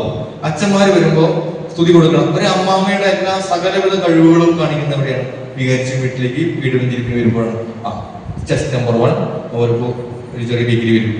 അച്ഛന് സ്തുതി കൊടുത്തേ, സ്തുതി കൊടുക്കുക, അപ്പൊ സ്തുതി വരും. ഇതെല്ലാ വീട്ടിലും കാണുന്നതാണ്. ഇനി കുരിശെങ്ങനെ വരയ്ക്കുക, അപ്പൊ കുരിശ് വരച്ചിട്ട് തമ്പുരാനെ ഇനി സ്വർഗസ്ഥനായി പറഞ്ഞ്. അപ്പൊ ഒരു അമ്മാമ്മയുടെ സകലവിധ കഴിവുകളും തെളിയിപ്പിക്കുന്നത് ഈ കുഞ്ഞിനോട്. ഈ കുഞ്ഞിനെ പറഞ്ഞു കൊടുക്കുന്നത് എന്താണ്? ഈ ദൈവവിശ്വാസമാണ്, ഈ കുഞ്ഞു വിശ്വാസമാണ്. അതുപോലെ നമ്മളുടെ ഈ കുഞ്ഞു വിശ്വാസമാണ് ജപമാല ചൊല്ലുക, പ്രാർത്ഥിക്കുക, പരിശുദ്ധ അമ്മയുടെ മാധ്യസ്ഥം തേടുക. ഈ വിശ്വാസങ്ങളെല്ലാം നമ്മെ എത്തിക്കേണ്ടത് ഈശോയിലേക്കാണ്. വീണ്ടും വീണ്ടും അച്ഛൻ ആവർത്തിച്ച് പറയാണ്, നമ്മുടെ അപേക്ഷകൾ, നമ്മൾ സമർപ്പിച്ചിരിക്കുന്ന അപേക്ഷകൾ കൃത്യമായി എത്തിക്കേണ്ടടുത്ത് എത്തിക്കാനും ചില ആകാത്ത സമയങ്ങളെ ആക്കിത്തരാനും പരിശുദ്ധ അമ്മ ഇടപെടും. വിശ്വാസത്തിന് പറഞ്ഞേ ഹല്ലേലൂയ, ഹല്ലേലൂയ, ഹല്ലേലൂയ. ചില ആകാത്ത സമയങ്ങളെ, ആ വചനം കൃത്യമായി, എന്റെ സമയം ഇനിയും ആയിട്ടില്ല എന്നാണ് പറഞ്ഞത്. വീണ്ടും തീർന്നു പോയി. അതിലെ 4-ാമത്തെ വചനം, എന്റെ സമയം ഇനിയുമായിട്ടില്ല. യോഹന്നാൻ സുവിശേഷം 2:4. എന്റെ സമയം ആയിട്ടില്ല എന്ന് പറഞ്ഞ ഈശോയാണ് അതേ വീട്ടിൽ വെച്ച്, അതേ വിവാഹത്തിൽ വെച്ച് അവർ ഏത് വിഷയത്തിലാണോ വേദന അനുഭവിച്ചത്, ഏത് വിഷയത്തിലാണോ കരഞ്ഞുകൊണ്ടിരുന്നത്, ആ വിഷയത്തിൽ അനുഗ്രഹം കൊടുത്തത് ആകാത്ത സമയത്തെ ആക്കിത്തരാൻ പരിശുദ്ധ അമ്മയുടെ അപേക്ഷകൾക്ക് കഴിയും. വിശ്വാസത്തിൽ പറഞ്ഞേ ഹല്ലേലൂയ, പറഞ്ഞേ ഹല്ലേലൂയ, ഹല്ലേലൂയ. ഞാൻ പഠിച്ചുകൊണ്ടിരിക്കുന്ന സമയത്ത് നല്ല മണ്ടനെയാണ്, ധൈര്യപൂർവ്വം പറയാം. ഈ കണക്ഷൻ എന്നൊരു അപാര കണക്ഷൻ എന്ന് മനസ്സിലായി. ഈ ആലയത്തിൽ ഒരു വർഷങ്ങൾക്ക് മുമ്പ് വന്ന് പ്രാർത്ഥിച്ച ഒരു കൊച്ചന്നം എന്ന് പറയുന്ന ഒരു അമ്മാമ്മ തന്റെ മകൾക്ക് ആ വിശ്വാസം പകർന്നു കൊടുത്ത്, ആ മകള് തന്റെ അച്ഛനമ്മ ആഗ്രഹം പറഞ്ഞ മകനെ ഇത് വിശ്വാസം ജപമാല ചൊല്ലിയാൽ മതി എന്ന് വിശ്വാസം കൈമാറ്റം ചെയ്ത് ആ വിശ്വാസത്തിൽ പ്രാർത്ഥിച്ച് പരിശുദ്ധ അമ്മ 2019 ഡിസംബർ മാസം 30-ാം തീയതി ഈ പുത്രന്റെ, തന്റെ മകന്റെ അൾത്താരയിലേക്ക് കയറ്റി പിടിച്ച് നിർത്തി ആൻഡ്രൂസ് പിതാവിൽ നിന്ന് പട്ടം സ്വീകരിച്ച് ഇന്ന് ഇത്രയും നാൾ, ഞാൻ 6 വർഷം കഴിഞ്ഞു, 6 വർഷം ഇവിടെ കുർബാന ചെല്ലാൻ പറ്റാതെ ഇന്ന് അമ്മയെ പറ്റി പറയാൻ അമ്മ ഒരുക്കി നിർത്തിയത് അതൊരു ദൈവികമായ പദ്ധതി അല്ലെന്ന് പറയാൻ നിങ്ങൾക്ക് ആർക്കെങ്കിലും കഴിയും? വളരെ പറഞ്ഞ ഹല്ലേലൂയ, ഹല്ലേലൂയ. അതുകൊണ്ട് അമ്മയോട് നമ്മൾ പ്രാർത്ഥിച്ചാൽ, അമ്മയോട് നിയോഗം സമർപ്പിച്ചാൽ ചില ആകാത്തതിനെ ആക്കിത്തരാൻ അമ്മയ്ക്ക് സാധിക്കും. അതാണ് എന്റെ സമയം ആയിട്ടില്ലെന്ന് പറഞ്ഞ ഈശോയാണ് അതേ ഭവനത്തിൽ വെച്ച്, അതേ സമയത്ത് വെച്ച് ഒരിക്കൽ പോലും കഴിക്കാൻ പറ്റാത്ത രുചികരമായ ഒരു ഭക്ഷണപാനീയം നൽകിയത്. അത് ഈശോയ്ക്ക് മാത്രം കഴിയുന്ന അനുഗ്രഹമാണ്. അതുകൊണ്ടാണ് ഈശോയാണ് ഏകരക്ഷകൻ. ബാക്കി എല്ലാവരും അതിന് നമ്മുടെ അപേക്ഷകൾ സമർപ്പിക്കുന്നവരാണ്, പരിശുദ്ധ അമ്മയടക്കം. അതുകൊണ്ട് അമ്മയോട് നമ്മൾ പ്രാർത്ഥിക്കുന്നു, നമ്മുടെ പ്രാർത്ഥനകൾ അമ്മ അവിടെ എത്തുന്നു. ചിലാകാത്ത സമയങ്ങളെ പരിശുദ്ധ അമ്മ ആക്കി തരുന്നു. സമയം അറിയാം, നിങ്ങൾ അധികം എന്ത് തന്നെ ആയാലും എന്ത് സംഭവിച്ചാലും 4 മണിക്ക് പേടിക്കണം കേട്ടോ. അച്ഛനൊരു 1 മണിക്കൂർ ആരാധന ഉണ്ടാവും, നമുക്ക് പേടിക്കുന്നുണ്ട. നമ്മൾ എപ്പോൾ നിർത്തിയാലും 4 മണിക്ക് നിങ്ങൾക്ക് വീട്ടിൽ കൂടാനുള്ള പരിപാടി ചെയ്യും. പിന്നെ ടെൻഷൻ കഴിഞ്ഞല്ല. അടുത്തത് പരിശുദ്ധ അമ്മയുടെ ഒരു ഒറ്റ പോയിന്റോട് പറഞ്ഞ് അവസാനിപ്പിക്കുകയാണ്. ഈ അമ്മ ഏറ്റവും കൂടുതൽ വെറുക്കുന്നത് ആരായിരിക്കും?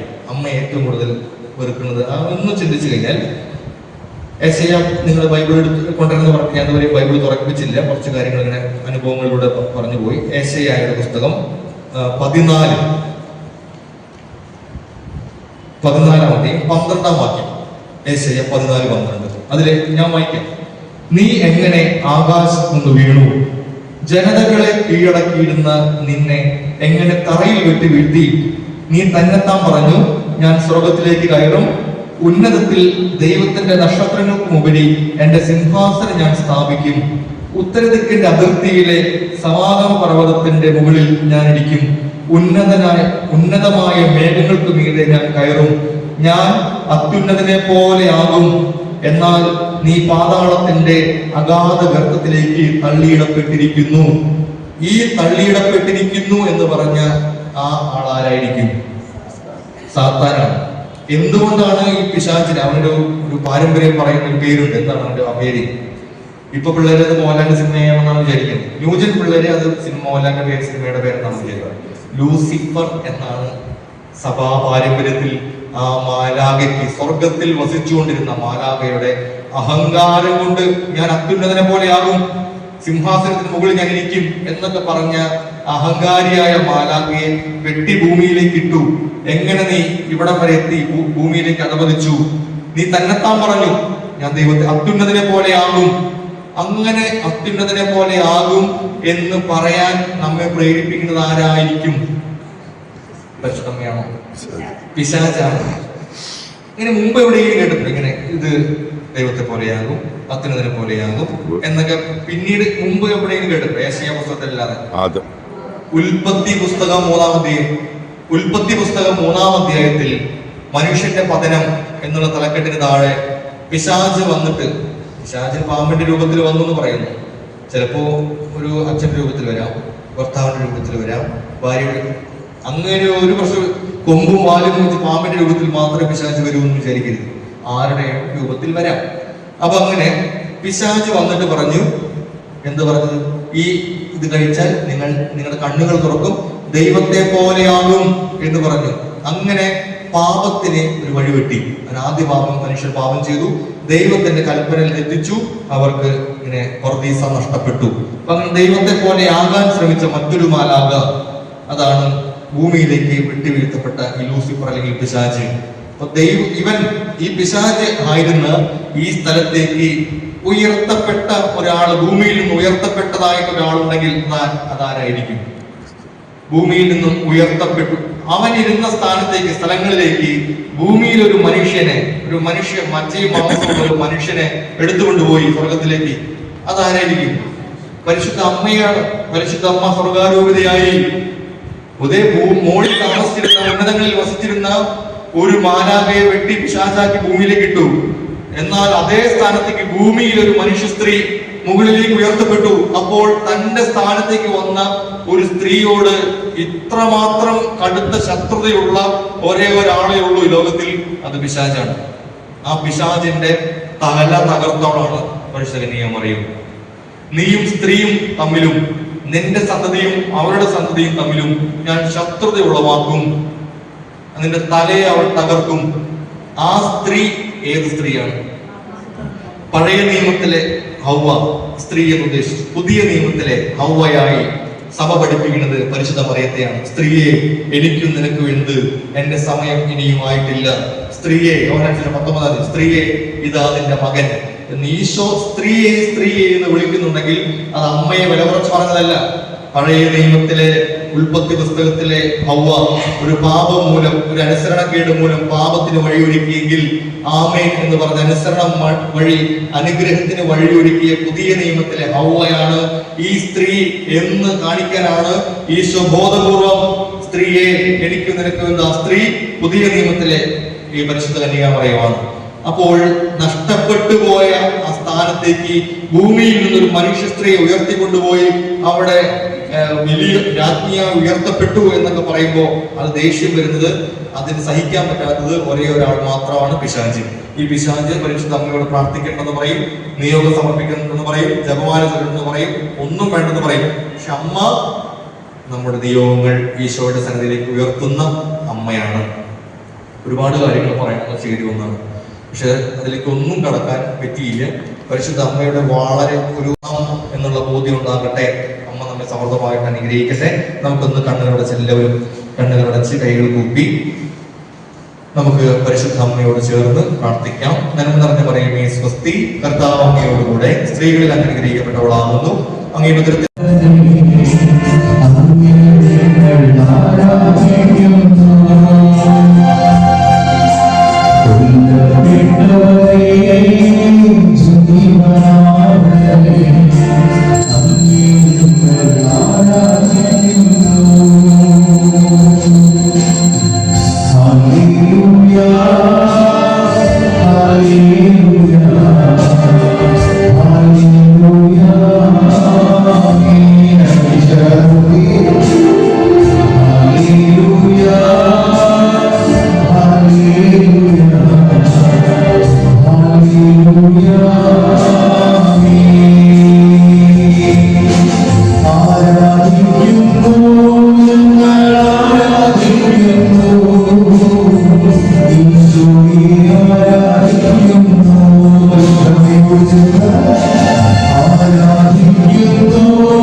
എഴുന്നേറ്റ് നിന്ന് ഈശോയുടെ സന്നിധിയിൽ ആരാധനയ്ക്കായി നമുക്ക് ഒരുങ്ങും.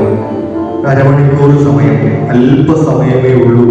എന്നാൽ ഈ ചുരുങ്ങിയ സമയം, ഈ ചെറിയ സമയം ഈശോ നിങ്ങളെ തൊടുന്ന, സ്പർശിക്കുന്ന, അടുത്ത് വന്ന് നിൽക്കുന്ന, ഒന്ന് കെട്ടിപ്പിടിക്കുന്ന, നമ്മെ സാന്ത്വനപ്പെടുത്തുന്ന ഒരു അനുഭവം ഉണ്ടാകട്ടെ എന്ന് പ്രാർത്ഥിക്കുകയാണ്.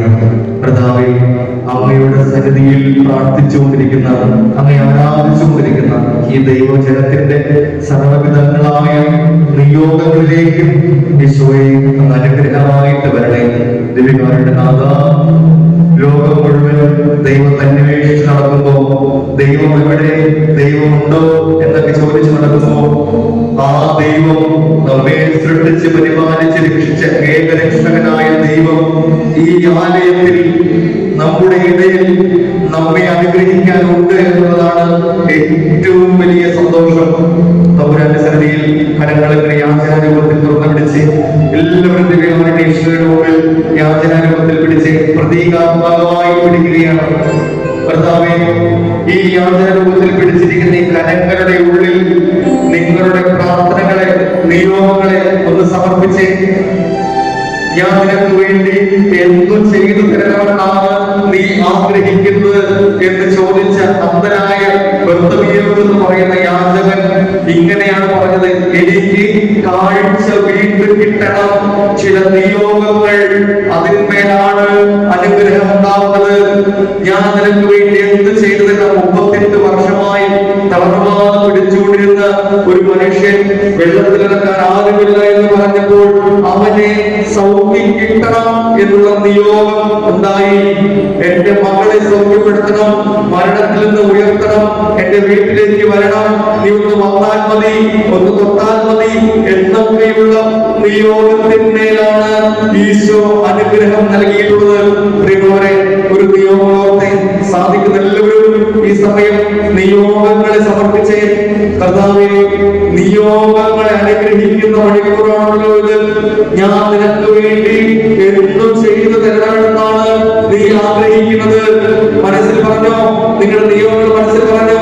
ഞങ്ങൾക്ക് ഇത് വേണം, ഞങ്ങൾക്ക് ഭർത്താവിന്റെ മദ്യപാനശീലം മാറണം, മക്കൾക്ക് സൗഖ്യമുണ്ടാകണം, നല്ല ജീവിത പങ്കാളിയെ കിട്ടണം, തടസ്സങ്ങൾ മാറണം, ശാരീരിക ബുദ്ധിമുട്ട് മാറണം, അസ്വസ്ഥതകൾ മാറണം, കുടുംബത്തിന്റെ സാമ്പത്തിക ബുദ്ധിമുട്ട് മാറണം, സ്ഥലം വിട്ടുപോകണം, നല്ല ഭവനം പണിയാൻ കഴിയണം, പഠിക്കാൻ ബുദ്ധിമുട്ടാകണം, പരീക്ഷയിൽ ജയിക്കണം. പറഞ്ഞോ, ഞാൻ നിനക്ക് വേണ്ടി എന്തും ചെയ്തു തരണമെന്നാണ് നീ ആഗ്രഹിക്കുന്നത്. ഈശോയുടെ സന്നിധിയിൽ നിയോഗമർപ്പിച്ച്, കർത്താവേ, ഈ ദൈവദിനം അങ്ങയുടെ സന്നിധിയിൽ പ്രാർത്ഥിച്ചുകൊണ്ടിരിക്കുന്ന സർവ്വവിധങ്ങളായ നിയോഗങ്ങളെയും അതിന്മേൽ നിലനിൽക്കുന്ന തടസ്സങ്ങളെയും യേശു ക്രിസ്തുവിന്റെ നാമത്തിൽ എടുത്തു മാറ്റണേ എന്ന് പ്രാർത്ഥിക്കുന്നു.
വിശ്വാസത്തോടെ ഇടപെടുന്നവർക്ക് സൗഖ്യം നൽകുന്ന സമയം നിങ്ങൾ ചിലപ്പോൾ ചില ആന്തരികമായ മുറിവുകൾ ഒക്കെ ഉണ്ടാകും. അതെല്ലാം ഒന്ന് മനസ്സിലോട്ടെ.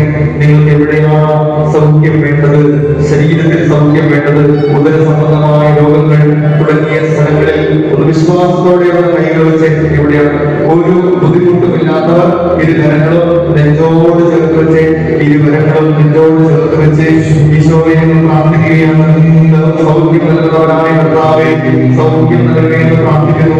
ശാരീരികമായ അസ്വസ്ഥതകൾ എടുത്തുമാറ്റാൻ പ്രാർത്ഥിക്കുന്നു. യേശു ക്രിസ്തുവിന്റെ നാമത്തിൽ അനുഭവിച്ചുകൊണ്ടിരിക്കുന്ന ശാരീരികമായ അസ്വസ്ഥതകൾ വിശ്വാസത്തോടെ ഞങ്ങൾ ഏറ്റെടുക്കുന്ന കർത്താവേ, ഞങ്ങളെ അലട്ടുന്നതായ ബുദ്ധിമുട്ടുകൾ ഒരുപാട് നാളുകളായി ഞങ്ങൾ നേരിട്ടുകൊണ്ടിരിക്കുന്ന ഈ ശാരീരികമായ അസ്വസ്ഥതകളെ യേശു ക്രിസ്തുവിന്റെ നാമത്തിൽ ഒന്ന് തൊട്ടാൽ മതി, അങ്ങയുടെ വസ്ത്രത്തിന്റെ വിളവെടുത്ത് സ്പർശിച്ചാൽ മതി എന്നുള്ള രക്തസ്രാവകാരിയുടെ ആ വിശ്വാസം, അതേ വിശ്വാസത്തോടുകൂടെ പ്രാർത്ഥിക്കുന്നു. ഞങ്ങളുടെ ശാരീരികവും മാനസികവുമായ അസ്വസ്ഥതകളെ, വേദനകളെ എടുത്തു മാറ്റേ പ്രാർത്ഥിക്കുന്നു. എല്ലാവരും പ്രാർത്ഥിച്ചേ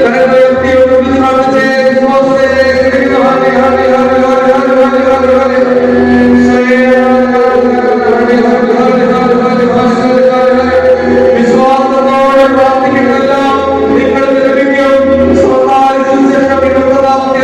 22-ാം വാക്യം വിശ്വാസത്തോടെ പ്രാർത്ഥിച്ചാൽ ഈ മലയോട് ഇവിടെ നിന്ന് മാറി കടലിൽ നിന്ന് വീഴാൻ പറഞ്ഞാൽ അത് സംഭവിക്കും. വിശ്വാസത്തോടെ പ്രാർത്ഥിക്കുന്ന ദൈവത്തിനൊന്നും അസാധ്യമാണ്. എല്ലാം സാധ്യമാണ്. ദൈവത്തിന് അസാധ്യമായിട്ടൊന്നുമില്ല. സാധ്യമാക്കുന്നവരെ, അനുഗ്രഹിക്കുന്നവരെ, ഞങ്ങളുടെ ബുദ്ധിമുട്ടുകളെ എടുത്തു മാറ്റണേ.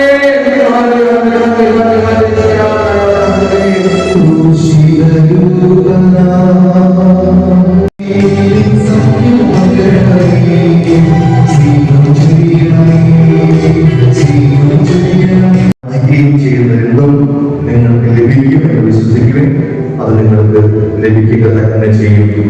നിങ്ങൾ പ്രാർത്ഥിക്കുകയും യാചിക്കുകയും ചെയ്യുന്നതെന്തും ലഭിക്കുമെന്ന് വിശ്വസിക്കുവിൻ. നിങ്ങൾക്ക് അത് ലഭിക്കുക തന്നെ ചെയ്യും. വിശുദ്ധ മർക്കോസ് അറിയിച്ച സുവിശേഷം 11-ാം അധ്യായത്തിന്റെ 24-ാം വാക്യം. ഈ സമയം നമ്മൾ ചിലരോട് ക്ഷമിച്ച് പ്രാർത്ഥിക്കുകയാണ്. ആരോടെങ്കിലും വെറുപ്പ്, വിദ്വേഷം, ദേഷ്യം, കലഹമനോഭാവം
ഒരു കുഞ്ഞ് സമൂഹമായതുകൊണ്ടാണ് ഇവരുടെ അടുത്ത് പോയി തലയിൽ കൈവച്ച് പ്രാർത്ഥിക്കാൻ കഴിയുന്നത്. വലിയൊരു സമൂഹമായിരുന്നെങ്കിൽ പൊതുവായ ഒരു വിശുദ്ധ ജലത്തിൽ വെച്ച് പ്രാർത്ഥിക്കാനേ കഴിയുമായിരുന്നുള്ളൂ. കർത്താവേ, ഇവരുടെ അടുത്ത് വന്ന് ഇവരെ അനുഗ്രഹിക്കാൻ എന്നെ ഉപകരണമാക്കിയതിന് നന്ദി പറയുന്നു. ഇവരുടെ നിയോഗങ്ങളെ അനുഗ്രഹമാക്കാൻ ഈ ആരാധനയുടെ സമയത്ത് ദൈവികമായ അനുഭവങ്ങൾ ഉണ്ടായതുകൊണ്ട് നന്ദി പറയുന്നു. ചില മാനസികമായ ധൈര്യം കിട്ടിയവരോട് നന്ദി പറയുന്നു. ഈ സമയം ചിലപ്പോൾ ഒന്നും തോന്നാത്തവരുണ്ടാകും. കർത്താവേ, അങ്ങ് ആഗ്രഹിക്കുന്ന സമയത്ത് അനുഗ്രഹമാക്കി കൊടുക്കണേ. ഞങ്ങൾ മടങ്ങി വീട്ടിലെത്തുമ്പോൾ ഞങ്ങൾ പ്രതീക്ഷിച്ചിരിക്കുന്ന അനുഗ്രഹത്തിന്റെ വചനങ്ങൾ ഞങ്ങൾക്ക് കേൾക്കാനിടയാകണം. ചില സമയങ്ങളിലെങ്കിലും സാക്ഷ്യം പറയാൻ ഞങ്ങളുടെ തലങ്ങളെ ശക്തിപ്പെടുത്തണം. അങ്ങ് നൽകിയ അനുഗ്രഹങ്ങൾക്ക് സാക്ഷികളാകുവാൻ ഞങ്ങളെ സഹായിക്കണം. ഈശോയുടെ ആശീർവാദം നമുക്ക് സ്വീകരിക്കാം.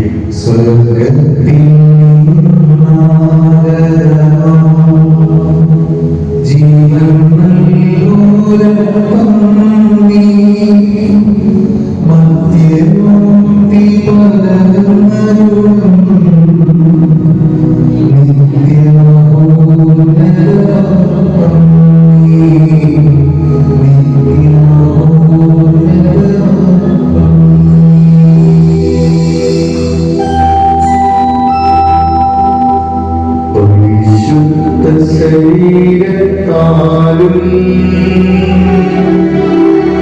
വിലയേറിയ രക്തത്താലും പാപത്തിൻ കരകളിൽ നിന്നും ഭക്തിയിൽ നീ മോചനമേകി.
നമുക്കിന്ന് രാവിലെ 10 മണി മുതൽ സമയം വരെ സമയം കർത്താവ് ഒരുക്കി തന്ന ദിവസമായിരുന്നു രണ്ടാം ശനിയാഴ്ച.